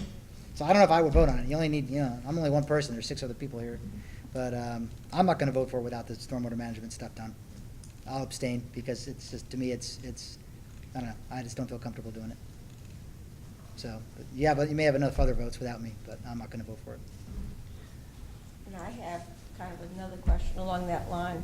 I don't know who it'd go to, but when I was going through things, I didn't see anything about the plan for the geothermal field, out, you know, where the new playing field is going to be. I didn't see any information. Did you? The site plan shows the extent of the geothermal fields, where it's going to be located, but we did not provide the design of it. It was not requested of us doing that. So I believe that's in progress right now. Has that contract gone out yet? I know as part of the guaranteed maximum price, the first tranche of bids. I don't know where that is. The question for Gilbane. Yeah. Sure. We can follow up with that, with staff, yeah. All right, well, why don't we go through the presentation, and we'll, I'm sure, have other questions. All right, well, thank you again, members of the commission, Mr. Chair. So we have an actual really fast presentation on a couple of subjects, the site design and of course the building design. A lot of it is further information from what we've shown before, especially the last time we met. Some of the information was shown at the AAB, which we met after our previous submission. So we felt like it was important to reiterate that and to show you what we showed them, including the materials. So tonight we're gonna start out with site design, and then we're gonna go into the building design. And I'll let Tim Bregan take over. Thanks, Jack. Can I get the mouse? Yeah. So as Jack mentioned, I'll give a quick overview of the overall site design, which I think should be pretty familiar to you guys at this point. And then we'll hone in on a couple key areas, the promenade and the plaza, where we've made some updates recently. As a reminder, we are not touching the two existing football fields and the existing baseball field, but adding a multi-use field, the tennis courts, softball field, making improvements to the area around the football field, updating the parking lot here at the west side of the site, resurfacing the middle school parking lot, providing new access to the loading dock area, and then really focusing a lot on the entry and main access through the front of the school. Like I mentioned, I'll talk first about the entry plaza. On the left is a zoomed-in plan of the entry plaza, and what you're seeing, I'll go through maybe just from the top left to the bottom right. We've adjusted in the last presentation, we showed an adjusted location for the gate to the football field. Integrated a bike lane along the main drive here, which one of the effects was to move bike racks into this area so that as the bike lane terminates onto the paved surface here, concrete surface, the bike racks are at a convenient location for users to leave them off. We're suggesting that the Mustang statue be located in this area where it's along the main path that people use to get to the football field and near the entrance of the school. And of course, the main design move is this shared use WUNRF drop-off area, which the idea, of course, is to emphasize the pedestrian realm and try to make this space a safe place to drop people off. That's being established with a special concrete, cast-in-place concrete paved mix that uses both a standard finish but also some areas of sandblast, which is what you're seeing in these longer stripes. The design intention there is to unify that space visually so that when vehicles move across it, they really feel like they're in a pedestrian plaza. There's a tabled condition where the vehicles move up 6 inches onto that, so there's a queue at that edge and this edge to slow them down. And then the edges of the entry plaza and the grove are also designated with a series of stainless steel bollards. We've moved these, which are, you can see an image of them right there.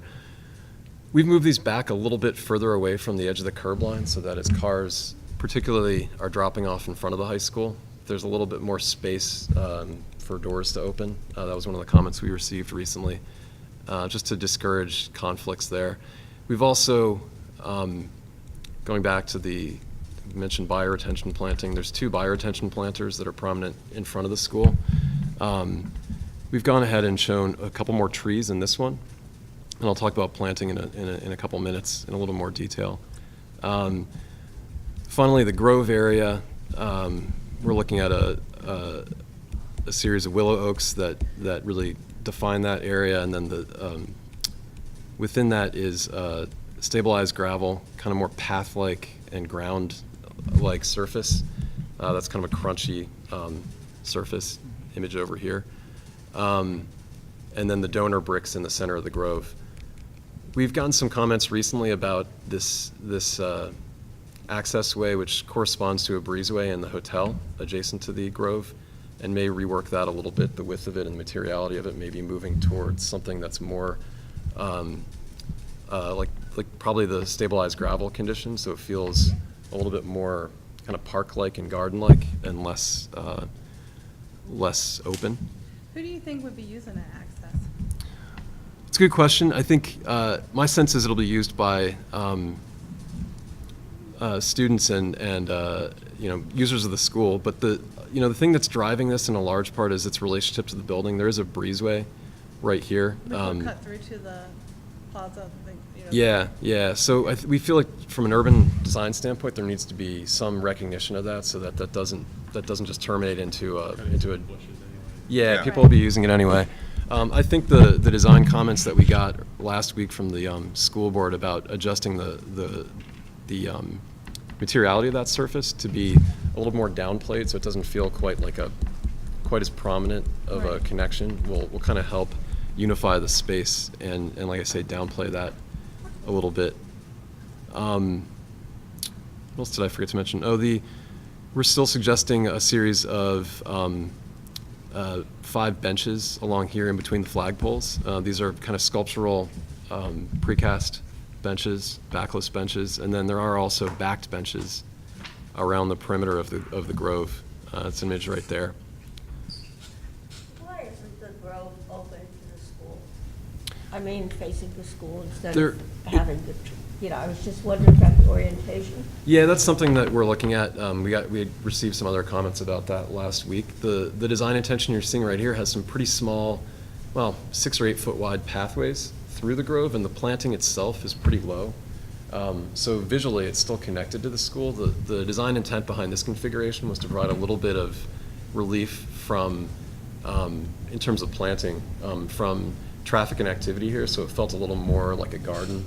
But if it were turned so it would be facing the school, Yeah, we're looking into that right now. We may widen these paths a little bit to emphasize that connectivity. Just seems like it's cut off instead of opening and having that, because I know that there's going to be some other memorial things that might go in there.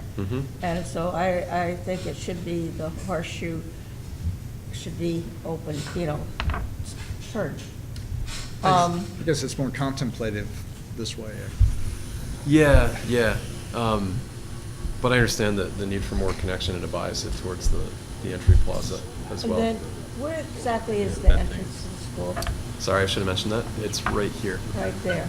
Okay, so the bike racks are not right in front of it, okay. Yeah, there's a requirement to provide, is it 100? 150? 150 spaces within 100 feet of the entrance. So Okay. we had to fight pretty hard to include all those, but also put them in a place we thought was Yeah, thoughtful. so it's Didn't- not blocking the entrance. Yeah, correct. Yeah, About a okay. third of them are under the roof over here, so they have some Okay. covered protection. Good. Like I said, the rest of them are here, Okay. behind the buyer attention area. No, that just seems, the location of that, and that is a big part of our memorial. And I know I'm sitting on another committee that you'll probably bring those to also. ASAC or something or other, I'm sitting on that one.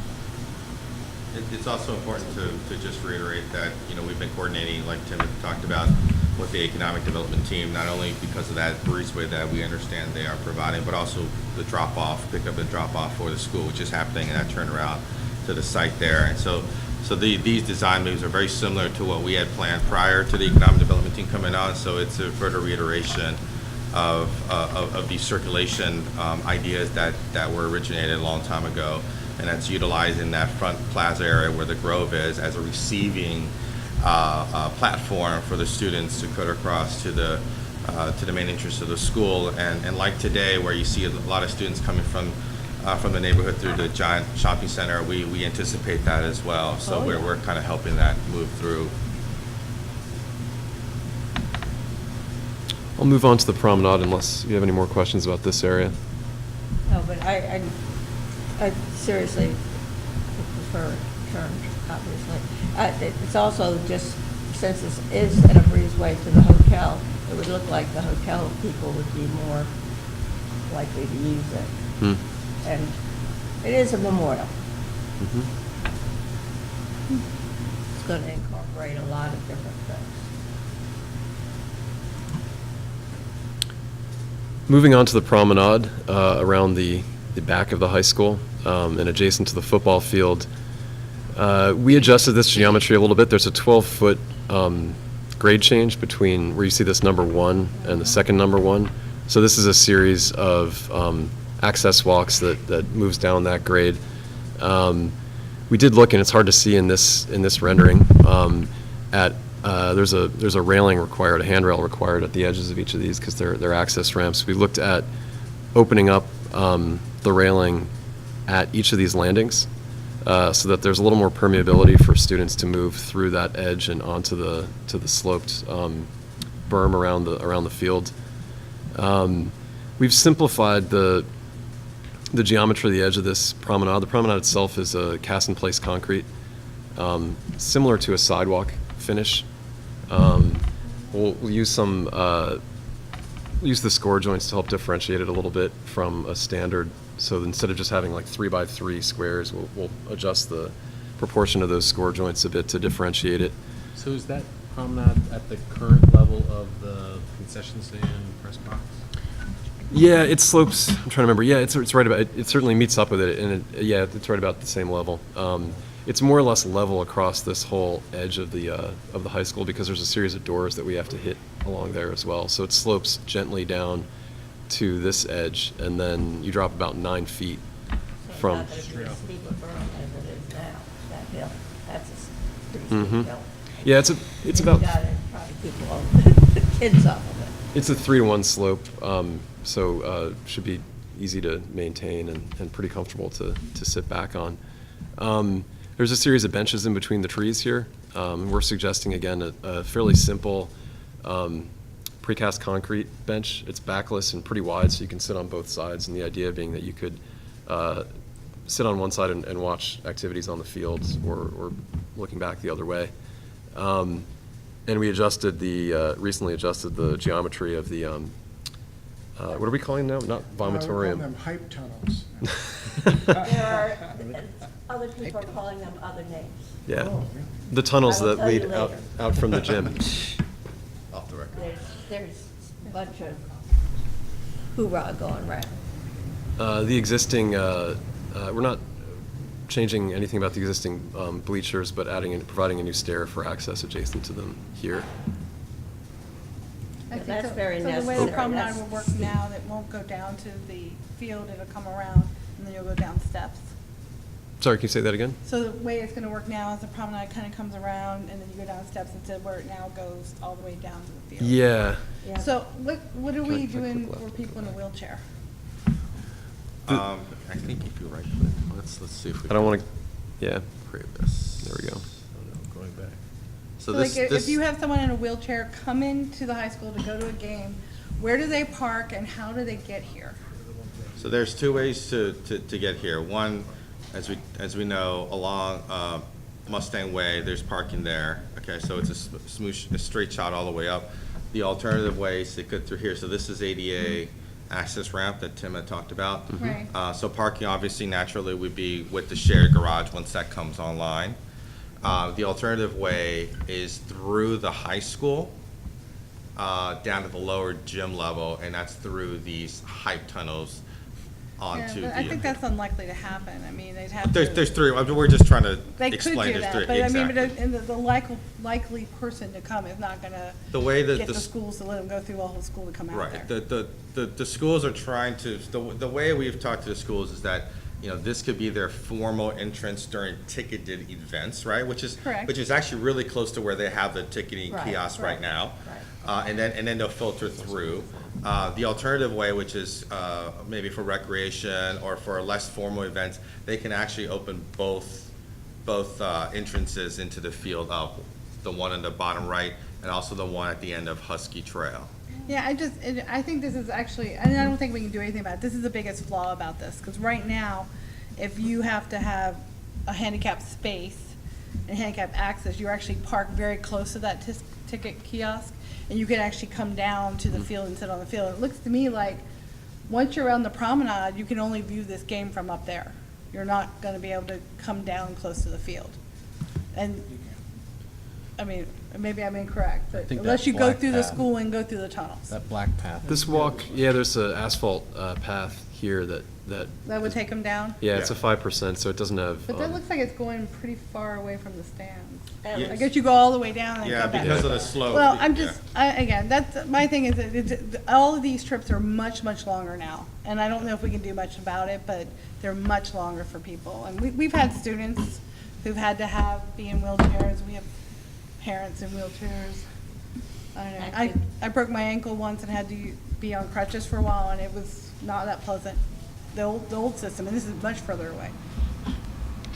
But anyway, it's, And that asphalt path probably leads to the baseball. There's actually kind of two. So there's an existing path here that leads to baseball. Yeah, yeah. So this is a new path that goes towards the stadium Okay. at one point, and then it branches off back this way Okay. to meet the existing pathway along the track. Okay. But it also continues a little further on to the left. You'll see that in the site plan to have access to the track. So today there's an informal dirt path down here, Right. right, which is not legal for maintenance and other reasons. So we are providing that in this, except I was we're gonna say, making it because legal. you need the vehicle to be able to get down there. It's gator vehicles and things like But that. however, that illegal path is the one that the visitors take to get out over to their side. Sure. How are they gonna get there now? They're gonna go through the tunnel. So, well, the visitor football team would go through the tunnel. But No, the- well, right, I know that. The but right, so the visiting team, assuming that the ticketing's here, The fans. spectators? the fans, right, so Yeah, they just have to walk down. they'll go down here, they can also cut across, so we are actually promoting the ability to cut across the land, Okay, okay, the lawn. okay. And 'Cause go that's down what and they meet the do now pathway, exactly, on so the there's illegal informal ways. And as you know, the site is extremely challenging sectionally, know. and, you know, we're putting a 1,500 seat high school right there, which is cutting off a lot of the land Oh, I know. for us to provide the adequate ramping, but I think we've solved it in a nice way, this way and also over here. Would it be better to have a path made instead of some assuming that they're gonna walk over there? Path, oh, here? Yeah. It's too steep to be a formal path, yeah. Okay, so it's still gonna be an illegal path? It's, no, I wouldn't call it that. It's like cutting across lawn. It's Okay, 31, so it's okay, acceptable, and it's actually mowable. That's one of the most important things for FCCPS, of course, maintenance. But it's like, I mean, I always use Little League World Series where out in the outfield, they have the mounds where people can sit. That's actually exactly, and I think we have a rendering later on Okay. that you'll see that, yeah.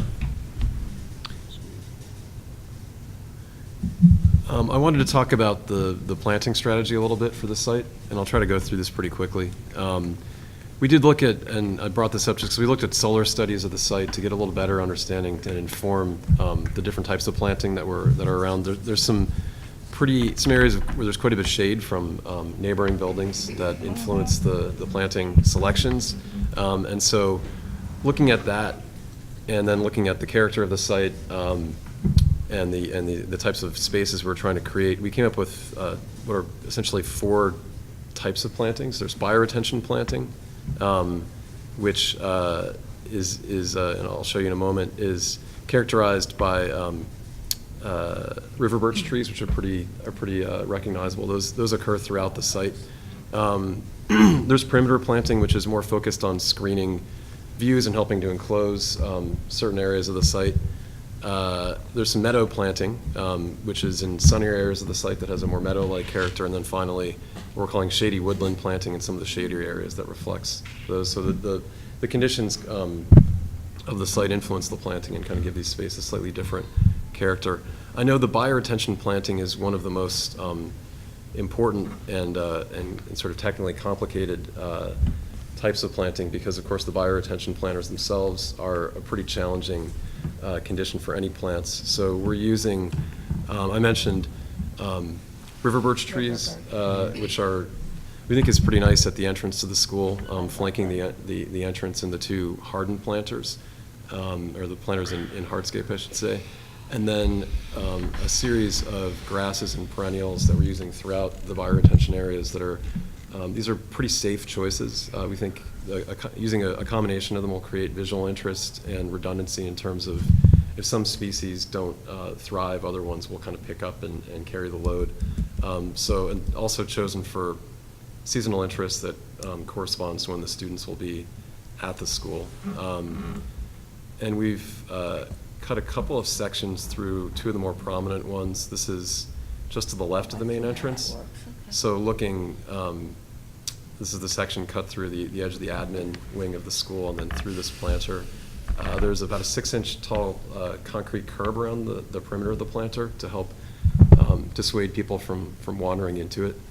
The planter itself drops down about 18 inches or so in order to retain water that infiltrates from the roof.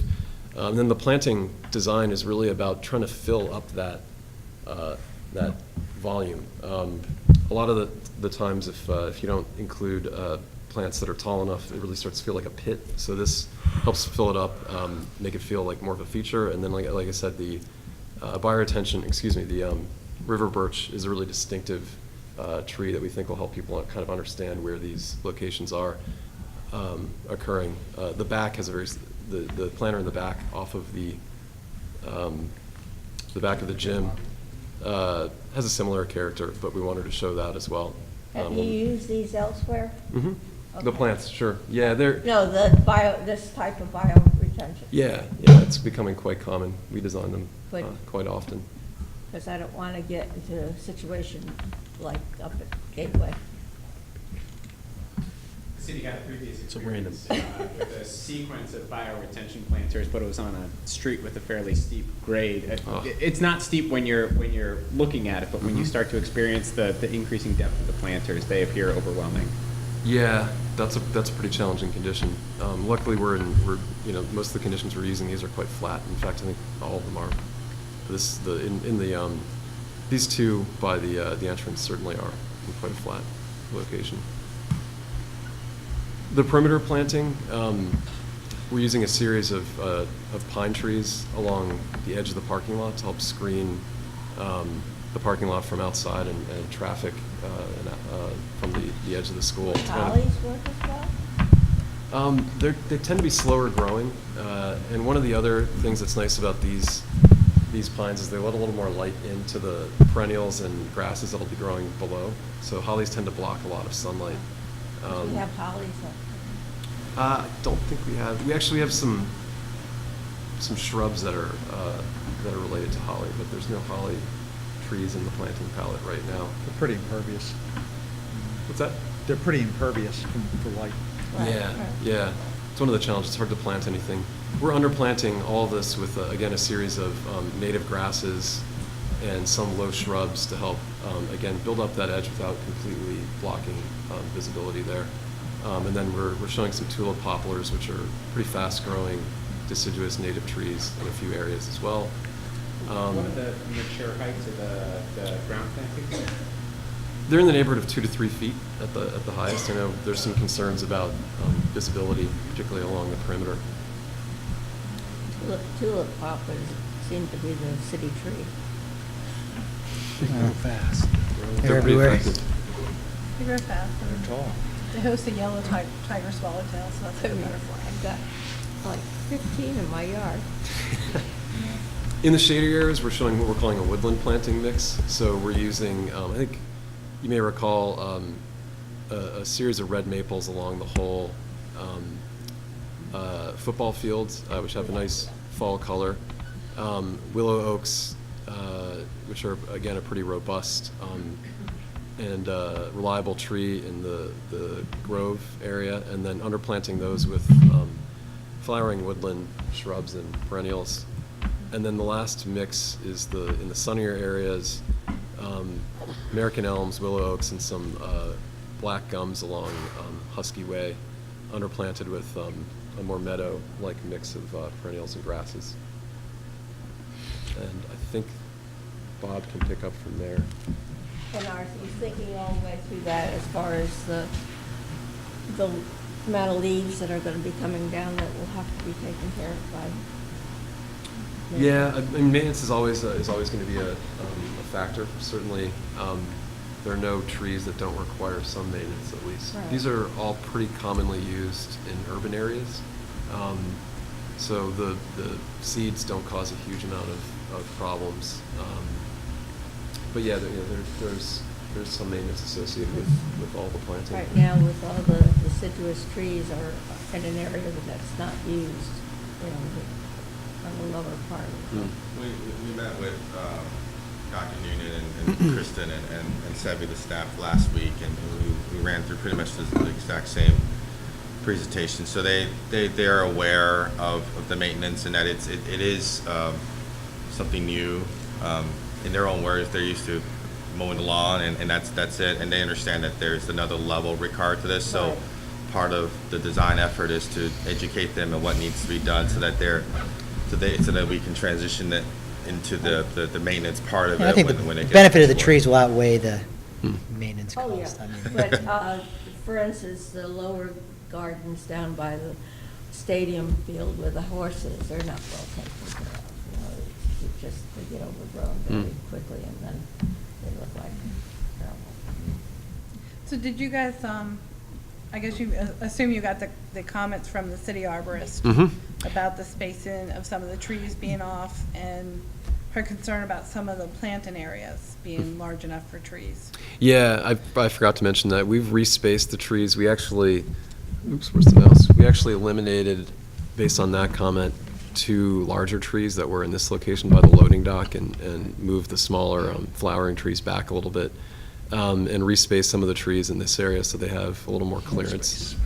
And we've also, these were another concern, we changed the species so there's something a bit more upright so there won't be a conflict with the building itself. And then they had a comment also about the tree selection along the edge of the tennis courts, the elms there. They were concerned about them potentially causing the pavement to uplift over time, so we've changed those to honey locusts, which are used quite commonly as street trees and don't pose much risk as far as pavement uplift. We've moved tennis courts 4 or 5 times. Mm-hmm. All over the place. I think that's the extent of the changes based on the arborist comments. Prepare for your son here. So the honey, I was just looking up, I haven't had a honey locust in my yard or anything. They look like they're pretty wide. Are they gonna fit there? Yeah, they tend to grow. They can grow wide. They often grow up pretty quickly though if they have enough sunlight. So. And they're not technically native to Virginia either.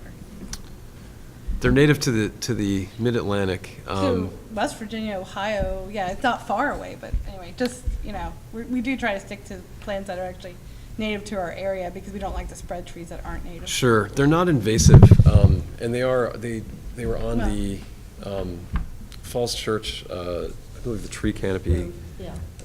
recommendation. So Right. we were trying to work off of trees that have been approved. Okay, I was just wondering, because when you said that, I've seen them before, and so I went and looked at a picture real quick to make sure, and I thought that they just seemed like not the right shape for this area. Yeah. Where I could see why you wanted to put the elms in, because of the way they kind of go this way. Yeah. Yeah. And if you get things They- with nice bark. They can be limbed up as they Okay. get bigger to make sure they clear the fence. And they do, and to your comment, they have relatively interesting bark. It's not as Yeah. exciting as like the river birches, for No, instance. Now, do they have thorns like a, The cultivars we'll be using won't, the native ones do have thorns, but there's a lot of cultivated varieties that. Don't they that drop don't. seed pods and stuff? They do Yeah, have they seed do. pods, yeah. that's why I know. So over the tennis courts, is that a problem? Will I think they it's- stain the courts and become a mess? I don't think that- I just wonder if there's another tree you could, guys, it doesn't seem to me like, We first could- off, cultivars aren't a good choice anyway, in general. We do try to stay away from cultivars as well. For ecological value, or, Yeah, I mean, I don't know. I mean, I've spent since 2007, Mhm. I've been on our habitat restoration team for the city, taking out invasive trees Mhm. and trees that don't belong here, and cultivars and stuff like that. So Yeah, some I'm of not a the- big fan of them. yeah, a lot of the I have to dig cultivars them don't, out. the insects can't really figure out how to use them. Right, and We it- could look at that selection again. And seed pods. Yeah, probably this just would seems be like a a good idea. problematic tree in that it would take a lot of work on the city arborists to, as they grow, and I don't think that, I mean, the school side doesn't have that expertise, so they'd have to reach out to the city side. We can try to come find and deal something with else them that's, and prune them. yeah, we can look at trying to find something more vertical that's native there and Yeah. not cultivated. And just maybe something that doesn't have to have as much pruning to get the right shape then, because definitely the city side, I mean, the school side does not have the expertise. Mhm. You know, part of the challenge here is we're trying to pack as many trees as we can onto the site to come close to meeting the canopy coverage Right, right. I know. recommendation. So that's, it's a tight spot. It's a jungle, Yeah. and that's why, like, when I saw Kate Wright's comments about some of the trees being too close together, it seemed to me it's better to have them a little farther apart and healthier than too close together Mhm. and lose a tree. Mhm. So, I mean, that's not unreasonable if that's what it takes. But I just think that is a messy tree to have next to tennis courts, and I think it would take a lot of pruning to have the shape be correct. Yeah, it's tough. It's a tight set of constraints there. The elms were good from the standpoint of their habit Right. and the seed pods, but there's some concerns about the root, the aggressiveness of the roots as Right. well. So we'll look at it. I almost think, well, you know, I was gonna say something small and pretty like a red bud, but then they leave lots of seed pods everywhere too. Yep. Tell you, before Metro went in, that stadium used to be glorious in the fall. You know, you had all the trees over the, untouched where the Metro is. Oh, It was absolutely, we played Saturday afternoon football games that night. It was just gorgeous. So pretty. Okay.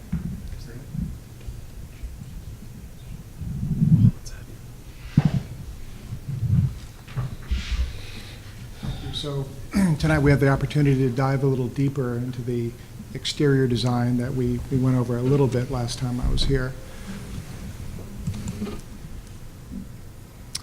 So to recap quickly, this is the site plan you just saw that Tim explained. The middle school here is shown in white, and the new high school shown in yellow attached to that. As you know, it attaches. The design of the school is primarily made up of what we call two bars. This wider bar here that includes most of the classroom functions, also the larger box spaces you can see here on the ground floor, the gyms primarily, band areas, black box, also the auditorium, all spaces that really define how large that bar needs to be.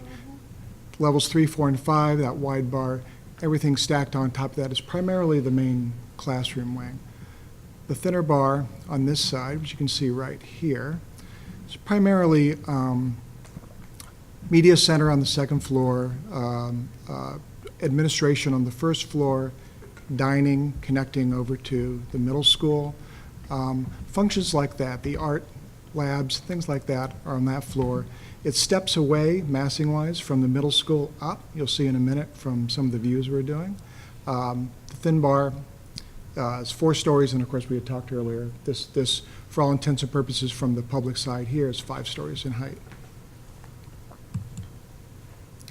These 3 views we'll talk about tonight. We have, as photorealistic as we can, renderings looking at the main entry from the stadium view, and then we have a new rendering that we've done that shows this side facing the baseball fields. This is a earlier rendering showing some of the materiality of the front elevation, the entry, and basically it starts to show you the different bars. You know, the thin bar, library arts, the heart of the school, and then the wider bar here.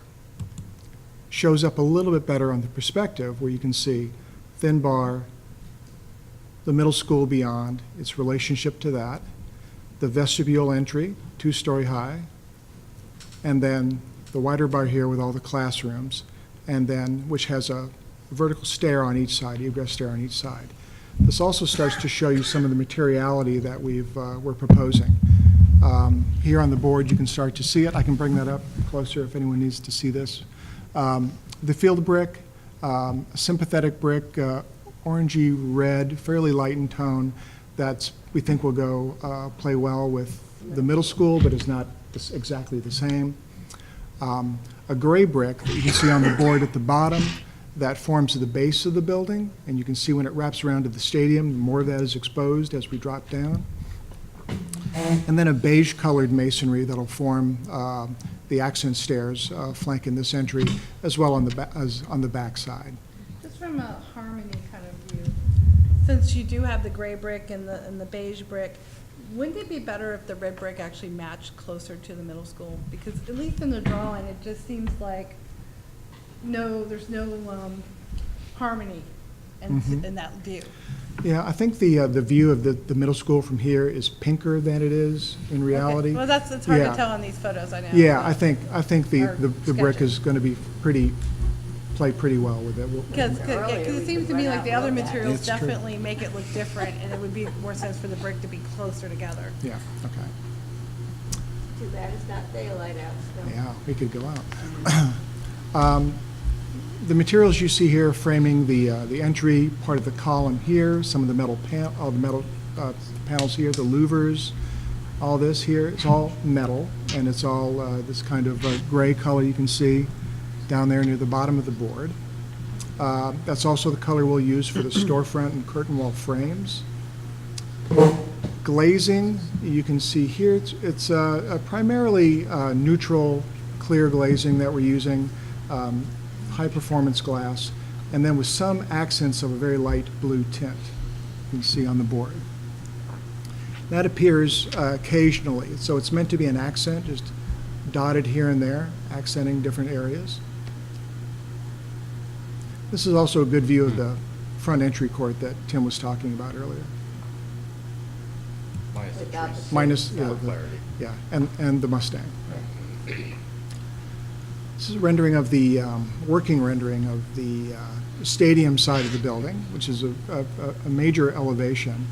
And it starts to talk a little bit about the way we approach the fenestration and glazing on the project.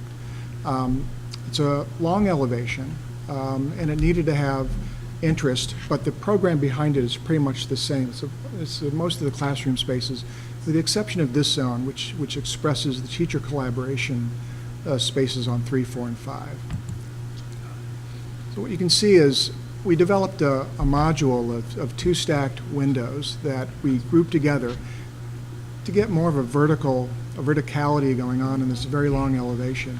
Grouping those together and then patterning them this way, it's very subtle. And then between that, taking those windows and pulling them apart and allowing the field brick to go in between. You can see really it's these pairs of windows put together and pulled apart to get a nice rhythm. So everything isn't perfectly in line from floor to floor, but it gives a really nice rhythm as you go. What is the color of where you've got the yellow? The yellow is just just highlighting those windows. I know. What color? It's right here, so it's all Oh, the. okay, got it. Mhm, Thank yep, you. all the field Thank brick you. is there. Metal panel between these. The area down here is actually glass, so it has the appearance of glazing going down, but it'll be a spandrel glass. That's also shown on the board. So during the day, it'll look fairly like a single opening, but at night, of course, there isn't light passing through it. So it looks solid. Yeah, you get a better idea of the berm there too. Yeah, Certainly as not Tim as said, steep here's, as it is now. here's the berm. That's a killer. The vomitorium's going through that. It's pretty gentle, actually. Yeah. I think it's going to work real well. And then the stair, the new stair that Tim was talking That's a about. very smart idea. You can see how, as you come down, there's that ramp that feeds down, the dark brick of the base coming along, Look at into the gyms. It looks so and then pretty. gyms having a view. Gyms actually go all the way up to here. And so these punched openings up here are actually, the glass up there at the top is a frosted glass. So way up high, you're getting filtered light in. You're not getting direct sunlight in. But down lower, where you would like a view to the field and for people to see in, you can. And what kind of glass is beyond the basketball hoops? It's clear glass, but the way the orientation is, Yeah, it's north. It's early in the north. morning, yeah, early in the It's morning, you north. might get a little bit in, but for competition and main class, the sun has moved away and it's just, diffuse light. Yeah, it's a good location for it, Yeah, it worked out well. because everybody was talking about that first. So we think, even though this is a long elevation, it forms a really nice backdrop to the stadium, and we think it'll engage well with the connection to athletics. And as we move around, the similar renderings showing the way the two bars relate to each other with the heart of the school in the center. And then this is actually the elevation that faces the middle school. So again, similar window pattern following. This piece here is actually extension of the gym lobby. And so those windows actually go up into a tall space that faces then upon the gyms on the inside. And then there's the new rendering from the softball field, the berm coming up to the dining terrace, thin bar, the wider bar, the companion stair in the light masonry, and then this is that multi-story gym lobby we were talking about. And Tim's wonderful plantings. The inside track, does that have windows around the Mhm. outside of it? It does not on this side, but it does. On the other yes, side, on yeah. the on the stadium side certainly Right, does. right. Mhm. And then, of course, over here is the lower connection, one-story connection over to the middle school. And that is that. If you like, I can bring the material sample board closer for anyone to see. How many entrances are there to the school now? The main entry, there are these Right. entry exits on this side, and then the dining terrace. Okay, good. So Pretty limited. minimal, trying to control those, right? Yeah, I think we have 12 or 14 Yeah, now or something. yeah. Yeah. Yeah, that's the benefit of such a compact vertical scheme, is you can Right. limit those. And then a question, I mean, this is kind of outside, but, so in the main entrance, the security desk is in this in-between place, correct? It's in a large vestibule, right? So if someone did come in and was a shooter and is trapped in there with our security guard, is the security guard's thing going to be bulletproof so they can hide? We have not talked about that. Because I'm a little concerned about that, our security person would be trapped in that vestibule. Our unarmed security. Yeah, exactly. I mean, Yeah, indicates how much of a farce we've been working on this quite a bit with. Well, I mean, with, it's just, yeah. like, now you can't get in, but if you were to get that far, that person's trapped in there with them. And they're doing something similar on the front of Mary Ellen Henderson, too. Yeah, I And then There's know. something similar up at Mount Daniel in the new section. And I don't have a problem with that, but I think there needs to be some kind of, I don't know, some In way to TJ, be. you go in and you're right in the main office, for God's sake. I mean, I assume, I don't know in our new chambers that the thing is still bulletproof.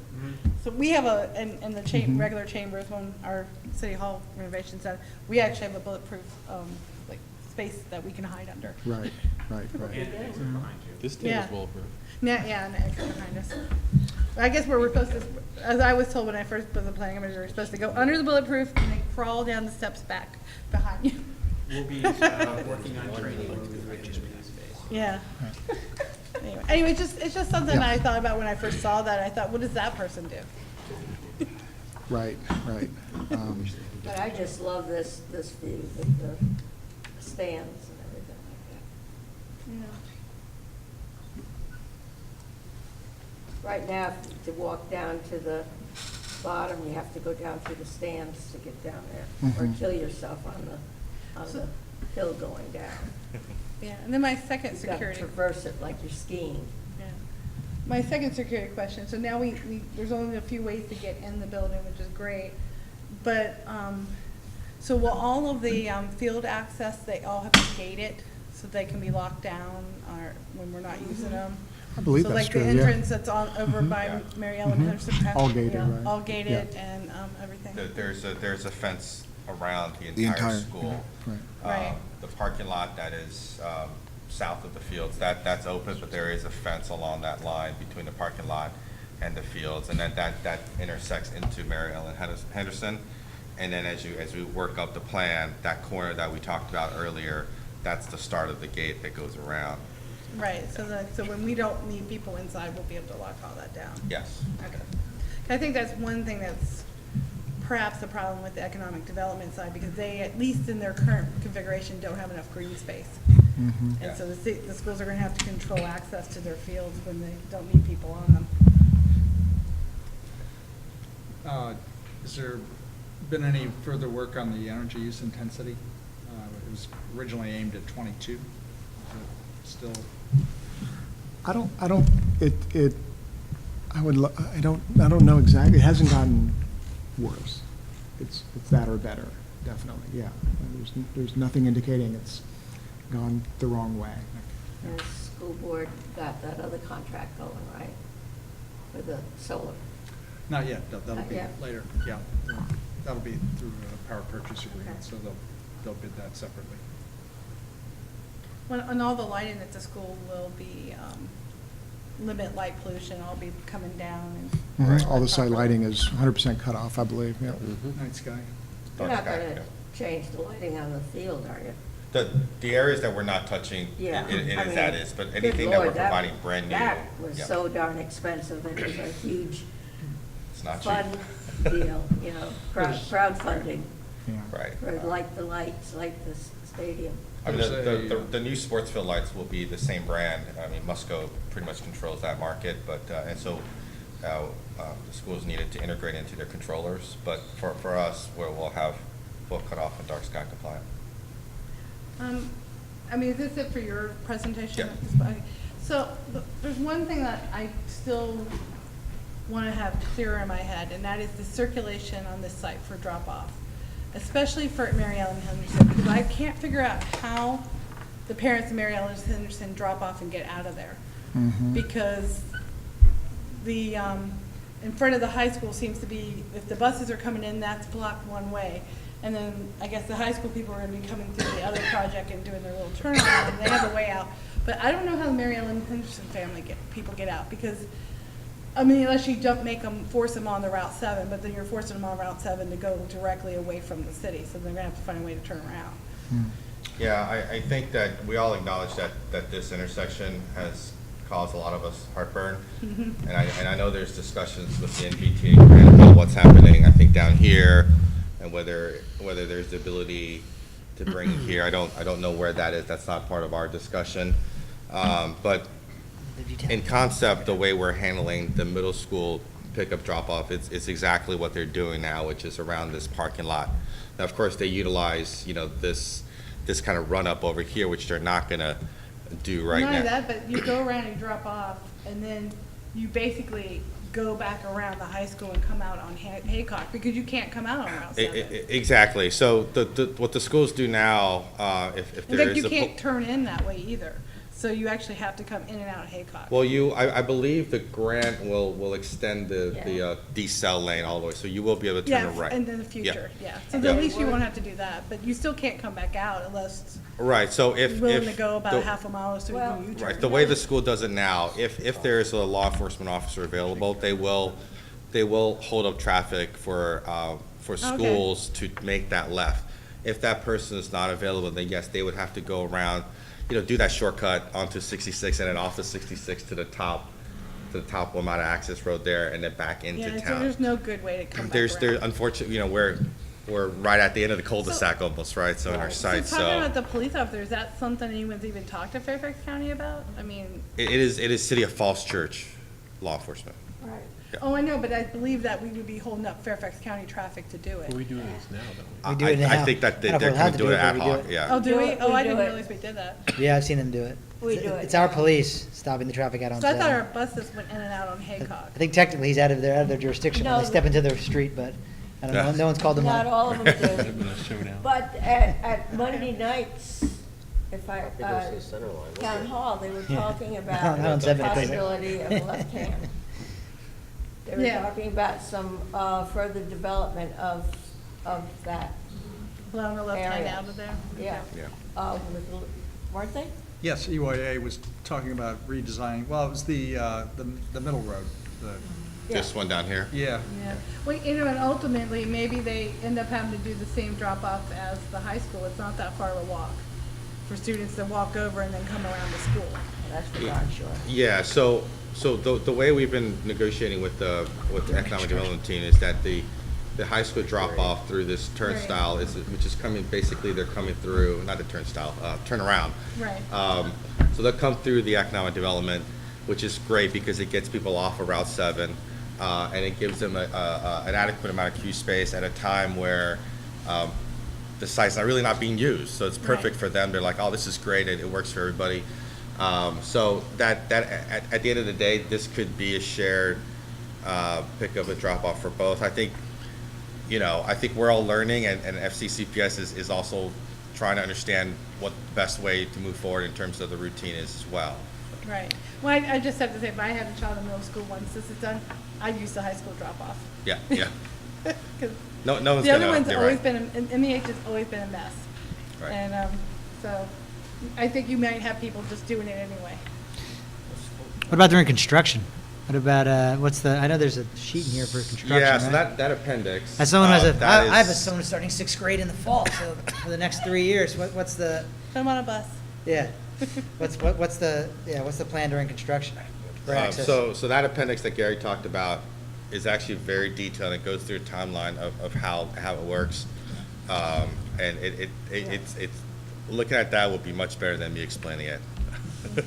But it uses a combination of, the existing parking lot on the top right corner, where it's phase 2 for the economic development team, and then possible shared parking with either UVA, VT, or WMATA as a backup. And also redoing, if you imagine this is existing conditions here, redoing this parking surface temporarily for parking as well, before it gets to the final condition. So it's pretty exhaustive. Hopefully those diagrams will be understandable. Yeah, I mean, it looks like, access, dropping off at the high school is not an issue. It's really gonna be Mary Ellen Henderson, possibly during construction, that could be an issue. Construction is always going to be a difficult time. But they're very yeah. close together, and perhaps they just have like a drop-off more on the high school side, and they have. They share the same bell, so And they they share have the same some, a buses. monitor out there to make sure they can cross wherever they need to cross through the construction area. Yeah, well, we have somebody out there in the morning at the corner of the middle school. Yeah, that might be the beginning of them having to drop off. Because at they the get same off place. the buses They out should there. issue temporary busing for those of us who don't get a bus. That would be nice. You You might want to actually have should Ellen ask for Dalton come to our next meeting, possibly to answer any questions, real time, so we don't leave some things Yeah, that's a good idea. unaddressed. Yeah, we can certainly ask about his availability and see if he's available to come And when be we available. get going on the geothermal and on a lot of things, I would really like to work out situations so that some of the staff that's involved speak to different groups of the high school. Because this is one of our main learning centers. Oh, about the technology. Yeah, and it would be really exciting, 'cause so many of them are interested in it. And it just, I think this be a value-added situation, since we are gonna be using it as a teaching tool when we get there. Let's go from the ground up, literally. And that would be so important, even, walking out there and showing where everything, at different stages, which is fantastic. Can you use the mic? Do you mind? Oh, I'm sorry. Mic don't work. I was just saying to Humbling our audience. use this as a teaching tool with the kids at the high school. Oh, yeah. As we go along with different things. Because so many of them are interested in the engineering and the environmental, and it's just really, it would be perfect. Yeah, when Mount Daniel had their addition that was not very old, that just got torn down to make the new Mount Daniel about 10 years ago, they pretty walked. Yeah, well, but it was like only 10 years old. But anyway, my daughter's kindergarten class, the construction guys would let them, they had little, tours every now and then where they walked the little kids through and told them what they were doing. Because they were like, what are you doing? It was actually kind of cool, and this was with little kids, so anyway, it might be interesting. Insurance may not like it too much. Yeah, well, you We don't got put a lots of hard hat questions on. from the Boy Scouts before we came in. Yeah. They were very intrigued. They were like, what is that? So You betcha. They're very Yeah. curious. You betcha. Well, you can still, you don't have to take them on the site, but anyway, you can still. We've got a whole show bunch stuff. are doing, investigating, doing research into geothermal now. So, hey, Do we have any other questions here? no, All right, so I think next, 2 weeks from now, we're formally voting on the site plan. Are there questions that we want to have answered between now and then? Or, Stormwater. Stormwater. I said my piece. yes, you No, did. I think we really do need to have, at least, Mr. Fuller, if we don't have a final deal on stormwater, can we have someone from the city staff to come and talk about where we are? That's what I asked earlier. Alan Dalton. Yeah. Yeah. And so, yeah, well, I was thinking the same thing from the earlier, Mr. Krasner's comments, that we would have somebody here. Yeah. And then, and also, if there is the need for contingency on it, we would craft the language ourselves that covers Right. it and make sure it's coming from the city side, so we've covered everything that we possibly would need to have that authority to follow up. All right. I think that's it. So thank you very much for your presentation, and we'll see you in a couple weeks. Thank you. And if any time, if there's one of the big, big size of what's going on in the school, we can get a hold of that, we can bring it into the kids to, as books up and cause trouble. But the kids are so interested. And if you find Tony the Pony, I'd like to hear about it. All right. We are adjourned. Oh, there you are, you're so officially noisy.